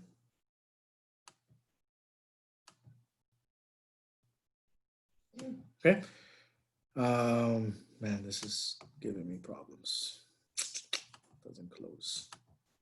Okay. So aside from these listing agreements, okay, you guys are going to have to also work with the seller's disclosure, which I spoke to you before, which you can find, again, blank forms. Sellers, just put the word seller, and then it says here, seller property disclosure, okay? Any sale listing that you do is going to have this seller's disclosure, okay? Only sales, not rentals, okay? You'll notice that we really can't fill anything out other than we can't fill anything out here. The only person that can fill anything out here, oh wait, I'm sorry, yes, we can put in the address here of the property, okay? And then everything else needs to be filled out by the owner. We cannot do anything. This is all information that the owner knows about the property, okay? Are they going to know something or not know something? Possibly. Maybe it's an investment property that they've had for 7 years and they live in, another country and they've never been to the property, right? They just know they have this property and they've been renting it. And they have a property manager who's been doing everything for them. So they don't know anything about the property. So they're going to select don't know, straight down. That's fine. Totally legal. Totally okay. But we need to provide this to the buyer. So if they wrote all the way down, don't know, that's fine, Mr. Buyer. Here's what the owner knows about the property. Well, the owner doesn't know anything. Absolutely. They don't know anything. That's why you need to do your inspections. Okay? Every purchase is always buyer beware. Buyer needs to do their due diligence before opening or before buying a property, okay? Whatever they do know, they're gonna go ahead and put yes or no on what they do know and write in whatever information it's asking them to write in. Okay, once they're done, they're gonna sign this, they're gonna send it to you. We need to keep this in our buyer's file, but this has to go to the office along with our listing agreement, or we cannot upload this to the MLS, okay? So this and the seller's disclosure. If the property was done prior to 1978, right? The lead-based paint disclosure.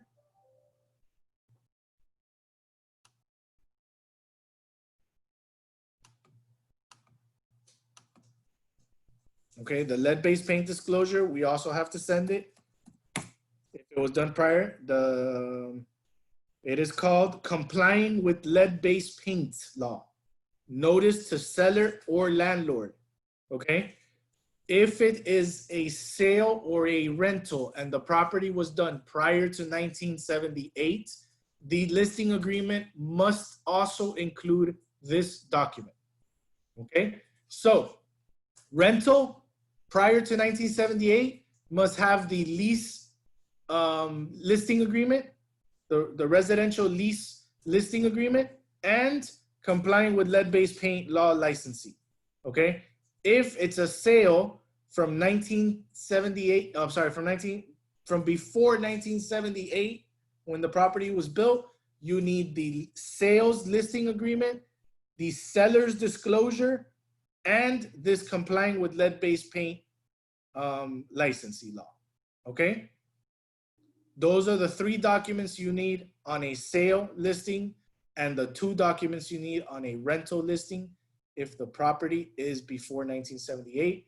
If it is not before 1978, you only need the listing agreement for the rental, and for the sale, the listing agreement and the seller's disclosure. All right, you guys got that? Excellent. So we have gotten the listing agreement signed. We have gotten the seller's disclosure signed. Whatever it is we're gonna do, now we're going to place it on the MLS, right? Here's how we place it on the MLS.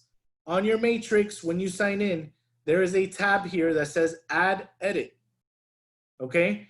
There is also a tab that says Add Edit on the main page once you sign in that says Add Edit right here. So you can use any one of these 2 to log in, okay? Once we click it, it's gonna take us to the Add Edit tab. You'll notice it's already highlighted here. And then we're going to input Add New Listing, okay?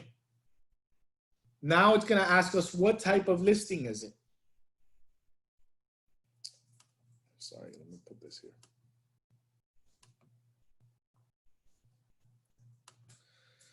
What type of listing is it? Okay, here are the listings. Is it a single family listing? Right? Is it a condo listing? These 2 are for sales.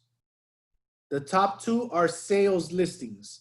If it's a single family home, or if it's a condo or a townhouse that you are selling, or an apartment that you're selling, okay? If it's a rental, any type of rental, rental of a single family home, rental of a townhouse, rental of a condo, any type of residential rental, you will choose this one here, which is a residential rental, okay? So, like the listing agreements, the tabs are very similar, okay? So we're gonna go with the rental one so you guys can take a look at what it looks like, all right? So here's the rental. We clicked on the rental, all right? And now it's gonna ask us, what county is this rental in, okay? If it's in Miami-Dade, we're gonna select Miami-Dade, and then we're gonna put the tax ID number where it says PID, okay? PID stands for Property Identification, okay? So the property identification is the folio number. Okay, the folio number is in the property search that we did in miamidade.gov, right? So we're gonna copy this and we're just gonna paste it right here. Okay, and then we click search. Once we do that, the system's gonna automatically search for that property ID and it will tell you hey, the property that you are selecting is this address. It's in Miami-Dade with this zip code. Here are the owners. You can go back to the property ID and you can see, here are the owners, Rosa and Orlando, and this is the address. It's a single family.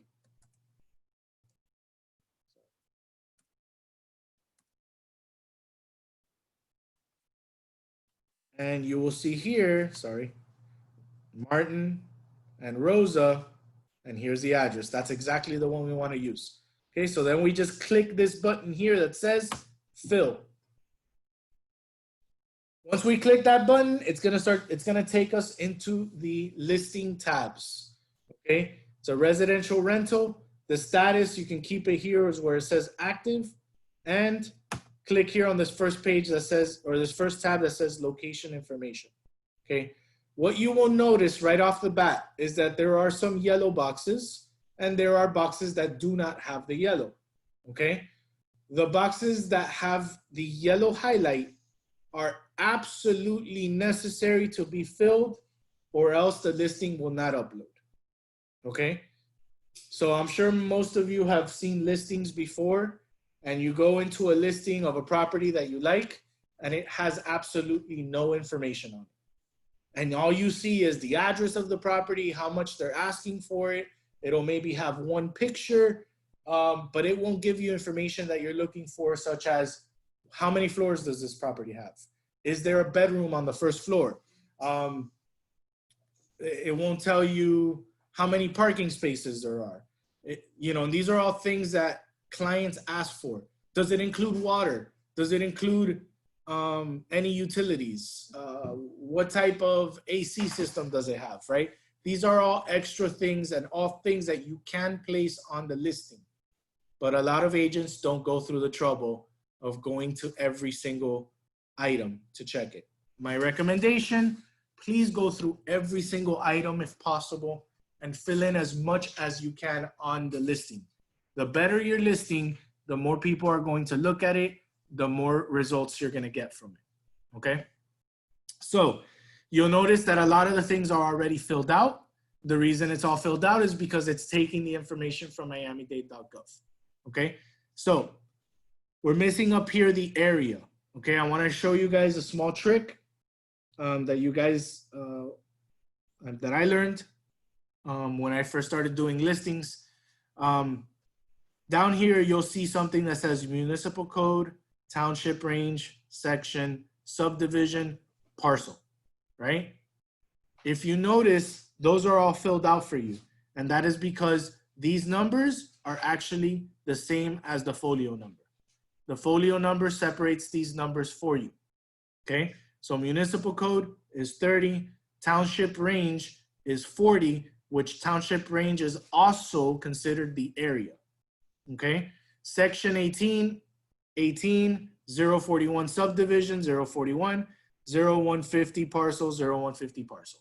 Okay, so now that we see that all this is exactly as a folio number, the area, as I mentioned before, is the same as township range. So we're going to change this area down to 40. Okay. Unit number. Well, we know that this is a single family home, right? We're going to put this here, a single family home. It's still going to ask you for a unit number. I don't know why the system does that. I usually just put 0 if there's no unit number. Okay. Then we have here development name. If you know the development name, you can put it. Subdivision name is filled out. Elementary school, middle school, senior high school. Now you cannot physically write in what school it is. There's drop downs. So it's going to tell you what schools there are based on the section. If you know what school refers back to that area, you can go ahead and find it and click on it, and then you can show what school is for elementary, what school is for middle school. Okay, how do you know? How do you find out? You can go to Miami-Dade schools.gov or MDPS, I think it is, Miami-Dade Public Schools, MDPS.com or Permiso, and they permiso, Albert. yes. they also have it under the taxes, the report of the taxes, they have the schools there too. Okay, thank you. Thank you for letting me know. Yes, okay, so if you go to the taxes and you click it, it'll tell you the schools that are within that area. Okay, so you can locate it. If you do not find it, we can't add it, unfortunately. It doesn't let you type. It's only a select. So if you don't find it, don't put it. If you do find it, go ahead and put it if you want to, okay? And then it automatically puts a pinpoint on the area where that house is located so that whenever anybody searches through the map, they will see where this property is, okay? That is the first tab. Then you're gonna go to the second tab, which is general information, okay?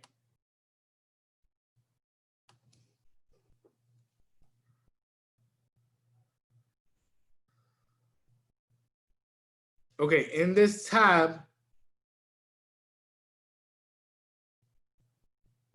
you're going to see more areas where some of the yellow stuff is already filled out for you. Some of it is not, right? Rental price, we came to a conclusion. They wanted it for $2,600. Rent per period, you're gonna put year, right? Because it's $2,600, it's a yearly rent. You can also put month. There's sometimes you're gonna see year or month, they're all the same. But I usually put year if I understand or I know that it's a yearly rent. Okay. For sale, is it for sale as well? You're gonna put yes or no. This one isn't. If it is for sale, you're gonna put the actual MLS number there of the sale, okay? Year built, 1979. Year built description, this is gonna be a resale, okay? We are reselling it, okay? How many stories? One story. You notice that the year built, the resale, and the stories was in white. I don't have to answer it. Why wouldn't I, right? That's why I go through all of it. Unit floor location, it's on the first floor. These are all things some people ask for. Style, single family, annual, okay? It's an annual rent. It's not a seasonal rent. It's an annual rent. So I put single family house, annual, okay? Square foot living area has already been filled in for me. Is there balcony, porch, or patio? Yes, there is. How do I know there is? Let's look at the picture. This is the picture. This is the house. There's a pool. There's a little patio. There's a little roof covering there. So yeah, there's a patio and a porch there. Okay. The picture is going to tell you a lot, guys. Is there any converted bedrooms? In this one, yes, there's a converted bedroom. The garage is no longer a garage. It's a bedroom, right? Is it an efficiency? It is an efficiency. Obviously, these are things you're going to know because you have met with the client. You have gone to the property. You have seen these things, right? So you're going to add whatever you can. Faces, it's going to tell you which way does the entrance of the property face. That's what it means, right? How do we know which way it faces? Let's look at the map. If you look at the map on miami-dade.gov, you'll notice down here on the bottom right-hand corner, there's an N on it. That means that this side is north, right? So this side pointing right here on the map, here, look, you can see it. This side is north, sorry. This side is north, going down would be south, this side would be west, this side would be east, right? So this is the front of the house right here where the driveway is. Which side is the property facing? North. Yeah, there we go. So we got it. Way to go, Margaret. Man, I love it when people pay attention. So it's facing north, so we're gonna go ahead and we're gonna put north. Okay. Why is that important? Guys, you'd be surprised how important that is. Not just for people that are purchasing that don't want the sun to be coming into their front door all the time, or don't want it to be setting in their backyard when they're back there every day. But there's actually some religions that are very, very particular on which side the house faces.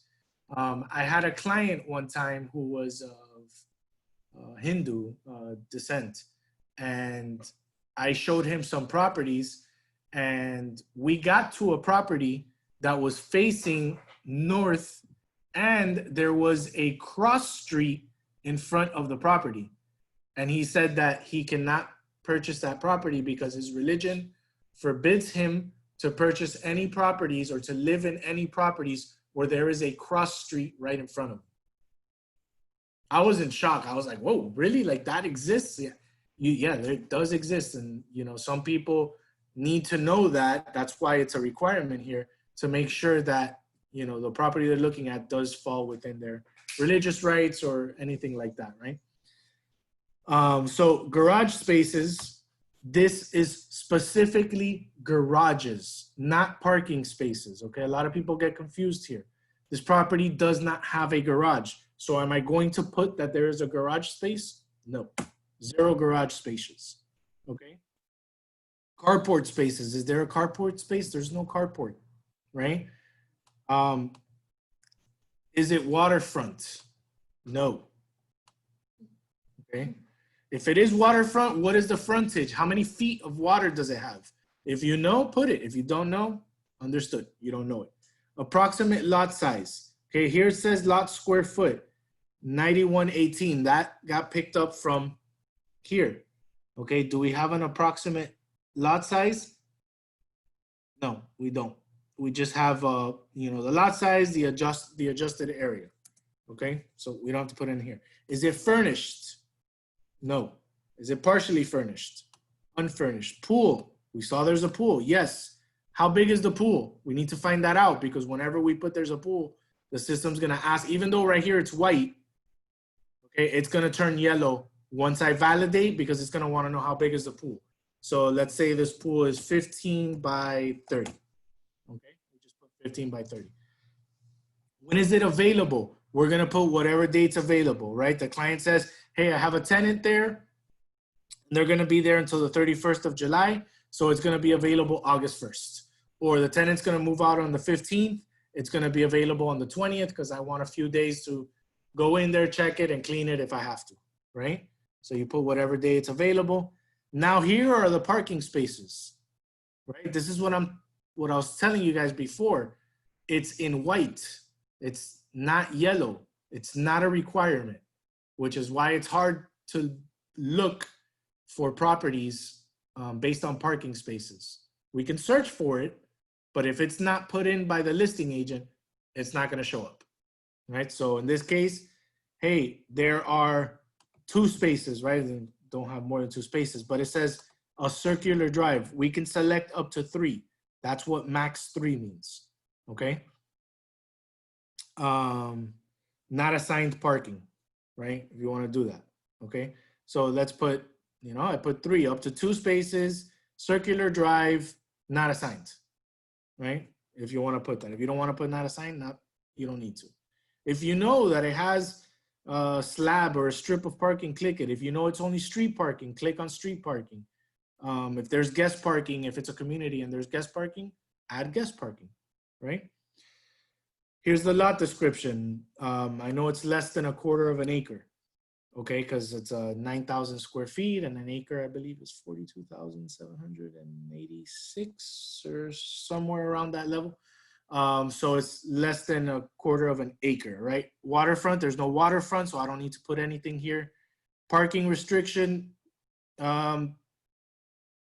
I guess if they tell you, hey, I don't want any boats here, you can put no RV or boats. Limited number of vehicles, not really. It's you know, you can park up to 6 vehicles in this circular driveway. Is there pool? So there's a pool, right? It's a below ground pool. We know that. All right. Is it a heated pool? Is it an indoor pool? Does it have a hot tub? Is it a private pool? Right? Private pool. Boat services. There's no boat services. You don't need to add it. Subdivision information. There's no subdivision here. This is a private property, so there's no community. So if you don't have to put anything, don't. If there is a community and there's a clubhouse, a community pool, go ahead and put it in there, right? More the better, right? Now we go. When done with this page, right? Oh, wait, I'm sorry. The features. View, what features does it have? Doesn't have any features. No view. Water access, none. Construction, CBS constructions, usually what Miami-Dade, Florida properties are made of, okay? First floor entry, right? Old Spanish design. Cool. Substantially remodeled, if you know it's substantially remodeled. What, does it have a breakfast area? Yes, has a breakfast area. Has a dining and a living room area, right? What else? Roof description. It has a a barrel roof, right? Whatever type of roof there is. Carpeted floors, ceramic floors, tile floors, right? This has tile floors, you know, throughout the house. Again, these are all extras, okay? Oh, wait, I'm not showing you on the screen, sorry. Okay, these are all extras. They're not in yellow, they're in white, okay? So if you know it and you can put it, add it. It's gonna make it look a lot nicer. Okay, it's gonna be a nice full one. Remarks, here's the funny thing. We don't have to add remarks. Notice that this entire remarks page is white except for the internet remarks, okay? The internet remarks are only 150 characters, so we need to put something on the internet because we're gonna be placing this on the internet, okay? But remarks, regular remarks are not necessary, only internet remarks. Amazing home, amazing single family home next to public park, right? Whatever, something like that. I mean, you can obviously put something nicer. Give me 1 second. Somebody called me. Real Estate Empire, this is Albert.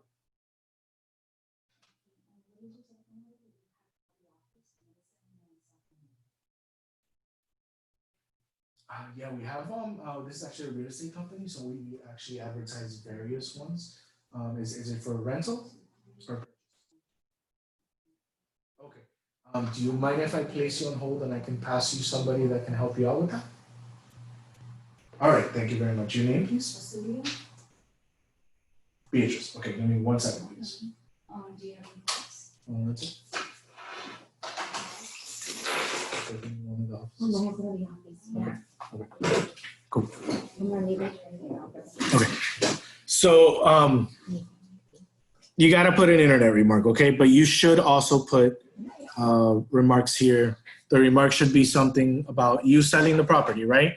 What type of property is it? How many bedrooms? Tile floors, master bedroom, huge, great outdoor seating area with a pool, perfect for great family parties, perfect for coronavirus, quarantine, whatever it is you want to put, something that'll catch the eye of the agent to make sure, and the client to go and see the property, right? Additional information. So here it's gonna, there's only two things here that are yellow. It is pets allowed and owner agent, okay?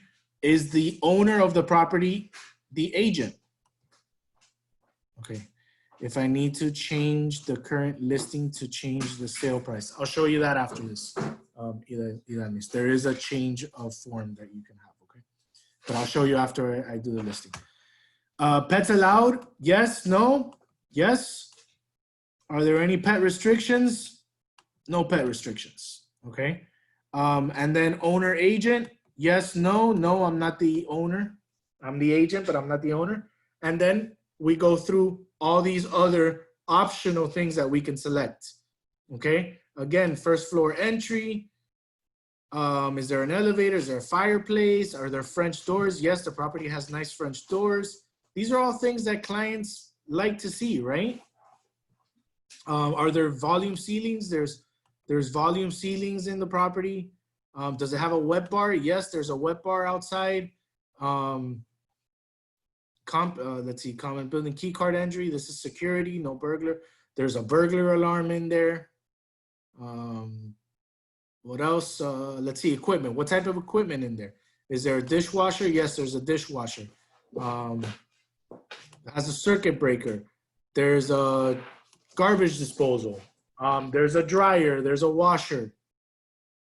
Right? This is where all the equipment is. Refrigerator, electric range. Here's the washer. Okay? So all that information is going to be in there. Microwave. You can put up to 14 in this one. Rental restrictions. Are there any rental restrictions? Sure, there's other restrictions. You cannot sublease, right? What else? As is rental, if you want to do that. Miscellaneous, is there an automatic garage door opener? No, no garage. Is there an electric water heater, right? Tankless water heaters. Yes, there is. Does lawn pool maintenance, is that included? Sure, lawn and pool maintenance included. Albert, what is the water heater lease? It's up there and there, right there. That means the water heater is leased. So they're paying a monthly fee for that water heater. That's all. Oh, okay. If this is a property that's a lease option, right? That, you know, you can lease it and then maybe you have the option to buy. You can click that, right? Completely renovated property, if you know it's completely renovated. Are there any amenities? If this is a community, you're gonna put whatever amenities that there are there, right? Exterior features, is there a barbecue outside? Yes, there's a barbecue outside. It's a built-in grill. There's fruit trees in the back to make it look nice. There's high impact doors, okay? Open porch, patio. There's an outdoor shower, right? 1, 2, 3, 4, 5, 6, 7. That's the max I can put, is 7 there. Okay, window treatments. What type of window treatments are there? Are there additional rooms? Is there a guest house? Is there a laundry room? Is there a maid in-laws quarters? Bedroom description, right? Here's where some clients tell you, hey, I don't mind the house, but I need to have at least 1 bedroom in the ground level. Okay, so right here, there's the option of at least 1 bedroom in ground level. Master bedroom in ground level, right? Master bedroom upstairs. Maybe the master bedroom's upstairs, but there is a 1 bedroom in ground level, right? So you'll see all the things that we can select, guys, and we can place in our listings that a lot of clients ask for, that a lot of clients may be interested in. And because they're not in yellow, people just omit filling it out. And that kind of hinders us when we're searching for properties, which is why I recommend please fill out as much as possible, okay? All right, I'm not gonna beat a dead horse. So now we go to rental information, right? Here we're gonna put what the minimum lease period is. If it's 1 year, you can put 12, that's fine. You can also put 365. Okay, I don't recommend putting 1 because 1 can be construed as 1 year, 1 month, 1 week, right? Make it 12 or 365. Okay, how many leases per year? Only 1, right? If it's a 1 year lease, only 1 year lease per year. If it's a 6-month lease that you're allowed, then you're allowed 2 leases per year, right? Application fee, is there an application fee? Well, this doesn't have an association, but if it did, you're gonna put whatever the association application fee is here, right? But we did put on one of the listings, if you recall, that I or we can run the background check or the credit for the owner to make sure that the clients are fine, and we're gonna charge $40 for it. We can put that $40 one there, okay? What's the move-in cost? Well, it's 3 months up front, right? Plus the application fee. So move-in cost is gonna be $2,600. That's $5,200. That is $7,800 plus 40, $7,840 is the move-in cost. Okay. We're gonna put whatever it is there. Is it renewable? Yes, it's a renewable rental. Great. Are there any additional move-in costs? If you know that there are, go ahead and put yes or no. Okay. How long does the approval take? Is it gonna take 1 to 2 weeks? Is the association approval required? Is there an application fee required? There's no approvals, but there is an personal interview required. You're gonna select whatever there is for rapid approval, other approvals.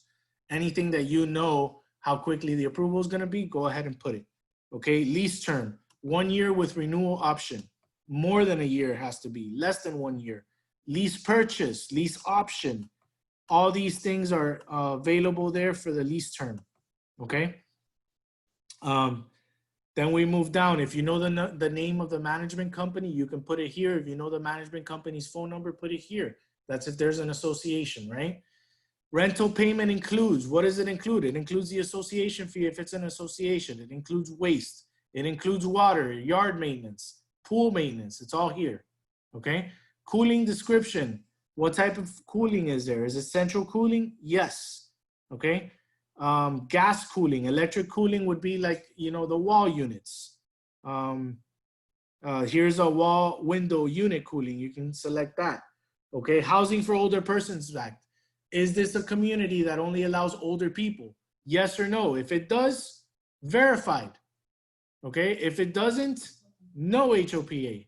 If you're not sure, unverified, right? Select something there. It's gonna ask you to. What type of sewer is there? Is it both sewer and septic? Is it septic tank? So that's important to some people, right? They don't wanna have to be cleaning those septic tanks every 2 years, or, you know, something backs up and then there's a problem with the septic tank. If you know it, go ahead and put it. What type of central heat? Rental description, or rental deposit includes, okay? Here you select first month, last month, security deposit, okay? That's where the 3 months will show up. This first one up here, a lot of people get confused. It says first month, 2 security deposits. That's what it means. It means first month and 2 security deposits, okay? But if it's first month, last month, and security, you need to select first, last, and security. Okay, if there's a pet deposit, you're gonna click pet deposit. Is it refundable? It's non-refundable. Okay, is there a cleaning deposit too? Click on cleaning deposit. You can select up to 8 things here. Okay, the more you add, the better. Okay, what type of water is it? Well water, municipal water, great. Okay, sewer. And that's all the information on that one. Okay, and then we go to office information. This is where our information is and what the client has asked you to put, right? So the client has asked you to put the property on the internet. Yes, they want it. Perfect. If they tell you they don't want the property on the internet, you put no here. Okay, but that's only if they opted out. AVM are the automated virtual offices. Remember, we spoke about that. If they want to have comments and stuff like that, if they said yes, put yes. They said no, you put no. I always tell them no, because I don't want any blogging or any automated valued offices. Address on the internet, Mr. and Mrs. Klein, did you want the address on the internet? It was selected on the listing agreement. They said yes, so we put yes. Okay, bonus. Are they planning to offer a bonus if this property gets rented? If they say yes, okay, now we put yes, and we're gonna be able to put what the bonus is. Okay, if they say no, don't put anything. Okay, listing type. We are an exclusive right to sell or rent. Okay, what day is the listing? You're gonna put today's date, whatever day you're filling it out. Okay, you can't put it after, you can't put it before. Okay, it has to be today's date. Owner's name, or do you wanna put the owner's name? No. Do you wanna put the owner's phone number? No. Okay, when does it expire? In 6 months. We go back to January. And we do the expiration, right? Variable dual rate, no, there's not gonna be a dual rate, it's just one commission rate, okay? Occupancy information, is it owner occupied? Is it tenant occupied? We should know, right? It's vacant, let's put. Compensation to other buyers, right? If we know that this is paying half month, we're gonna put half M. The word month does not fit unless you take off the space here. Okay, you can put it like that, or you can put half M, it is understood, okay? Don't put 50%, because when you put 50%, some people confuse that for the actual percentage of the lease, right? Remember that there was a 10% that they can ask, and then it would be 5% and 5%. So 5% and 5%, you put 5%, okay? Half month is perfectly fine. Compensation, the buyer's agent, half month again. Okay, and non-representative is gonna be half month again.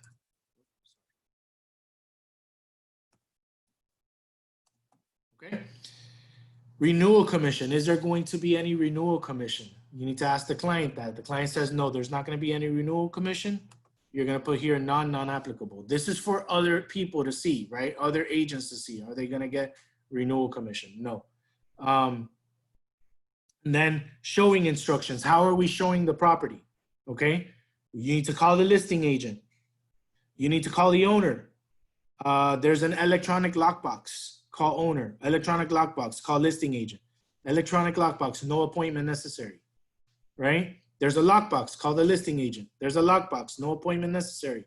Right? It'll all be done on see broker remarks. Use showing assist. Okay? Virtual showings only. Whichever one you decide. Okay? Once you select that, you're all set. Then it's going to say photo instructions. You're going to put realtor to upload 1 through 99. Okay? So you're all set. You've put in all the information necessary. No, you got to press it one time. Wait till they put some, now do it. No. No, that was the one before. That was the one before. Sorry, guys. Thank you. Okay, so once you're all set here, you put realtor upload images, you're good. Now you're gonna click on validate. So when you click on validate, if you forgot to add something, you're going to see these little circles come out on the tabs. And that's where you're gonna know that you missed something. So for instance, on this tab that I'm on right now, I'm missing something, and now it's telling me here what I'm missing. I purposely didn't select one of these because I wanted that to happen, right? So let's say we're putting it on lockbox. Lockbox, no appointment necessary, showing assist. Now when I click validate, now you'll see that that little circle is gone, right? So let's go to this one on general information. I missed something. What did I miss? I missed design. I don't know why. I didn't miss design because I put it there. Why is that happening?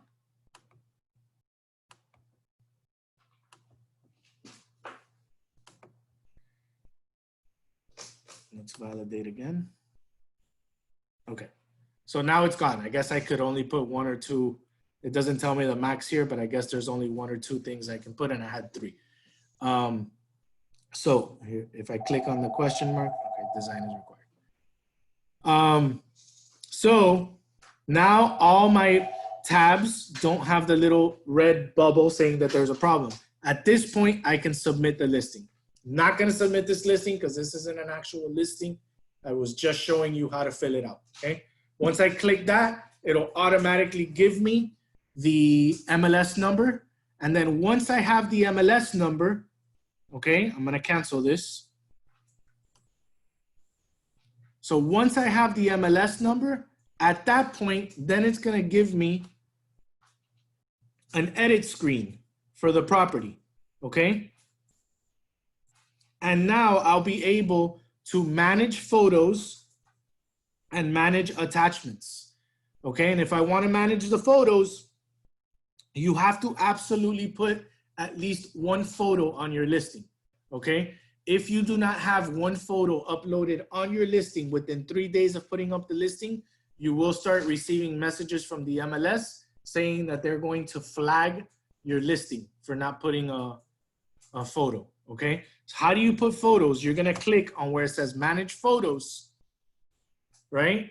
And then it's gonna give you the option here to browse and look at the photos that you have saved of this property on your computer, okay? Once you select all the photos, right, it's gonna upload the photos down here where this is, and then you'll be able to put whichever photo you want in the beginning. So let's say this is the one I want as my first photo. I can just scroll it over here, and now that would become my first photo, okay? If you want to select the photo and you want to code it, down here underneath the photo, you can click the photo, and down here, you can click enter description, and you can put kitchen and living area. Right? Done. And now, kitchen and living area is set. You save it. And now when the client sees the photo on the listing, underneath the photo, it'll say kitchen and living area. Right? So that's how you upload photos. Okay, you're also going to do, sort of save. You're also going to do the showing time, okay? Showing time is this little tab here, right? Well, you'll be able to set it up. It's not showing the way it would show here when you're putting up a listing, but when you're putting up a listing, it's gonna give you the option of set up showing time. And once you click there, then you can set up the showing time.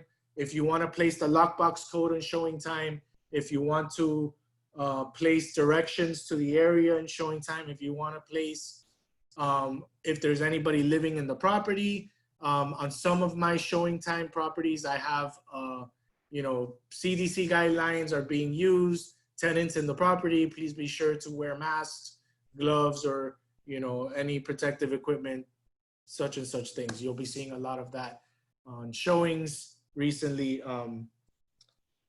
So yeah, you'll be able to set up phone pictures, showing time. You can even set up attachments, okay? And attachments would be if, let's say, you end up having the file for the association and you want to attach it to the listing, you can upload the file. And then once you upload the file, it becomes 3 little pages right here, 1, 2, 3. And when you click on it, the clients or the agent will be able to download the application directly from the listing, so you don't have to send it to the agent afterwards.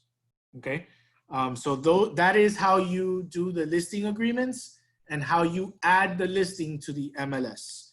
Okay, for many of us, if you don't have the approval to add the listing directly, you need to save as incomplete and then send all the information, which is the listing agreement plus any other addendums such as the seller's disclosure or the lead-based paint documentation, to the office, to Janelle, to Karina, or to Kim or Juliana. And then what they're going to do is verify that we have all the correct information, and they will look into the MLS to find your incomplete MLS, listing. And once they are assured that we have all the documentation that we need, they will sign everything and they will upload the listing to the MLS. Okay, if all the documents are not turned into the office, they will withhold uploading it onto the MLS. So very important, please make sure you have all the documentation signed and everything set up in the MLS as an incomplete listing, and they will upload the listing for you once everything is completed. Okay, now let's say you have uploaded the listing, it's on the MLS and everything is good to go, and your client tells you, hey, it's been 30 days, we haven't received any information, I want to lower the price to $2,400, okay, to see if we get more. No problem. In Form Simplicity, there is a form called status change. Okay, here it is. Okay, if you click that status change form, this is the status change form. All right, you will need to add the ML number, which is the MLS number of the listing, the address of the property. Don't worry about the list office ID. Okay, MLS number and address. And then right here, number 1 says price change. You're gonna click on that. Present price is $2,600. New price, $2,400. Okay?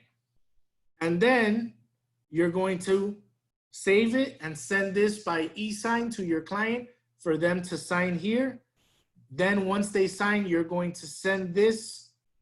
You're gonna sign 2, license number here, your name and your signature. And then you're gonna send this form to Janelle, Juliana, Kim, or Karina, and they will send this to the broker so the broker can sign it and they will make the change on the MLS to the new price for you. Okay? So that is what you do if there's ever a change on any of your listings. You need to make sure this status change form is signed by your client. It has all the types of changes you can have: extension of the expiration date, transfers if you're transferring this listing to another office, which most likely will not happen. If it was, let's say, put on pending sale and it's back on the market, you need to put it back on the market, withdraw it, cancel it, temporarily off market, if it's active with contract, if it's pending, if it's closed sale. So anytime you need to do a change, you need the status change form to be able to be sent to the office so that they can sign off on it and they can change the status on the MLS. Okay? And that is in Form Simplicity, right? It is in Form Simplicity, and the form is called status change. Thank you. Mhm. All right, guys. And that is my class for listing agreements and putting it on the MLS. Do you guys have any questions? I know that I went over a lot today, and I almost 100% know that you guys will contact us for questions, and that's fine. But if there's anything right now that I did not cover that you're interested in knowing, please let me know. I'm going to stay on this Zoom call for about another 15 minutes to answer those questions. And other than that, that's all I got for today, guys. I hope you guys enjoyed the class, and look forward to seeing all your listing agreements and helping you guys out, okay? I have a question. Sure, let me stop this recording and then I will answer your question.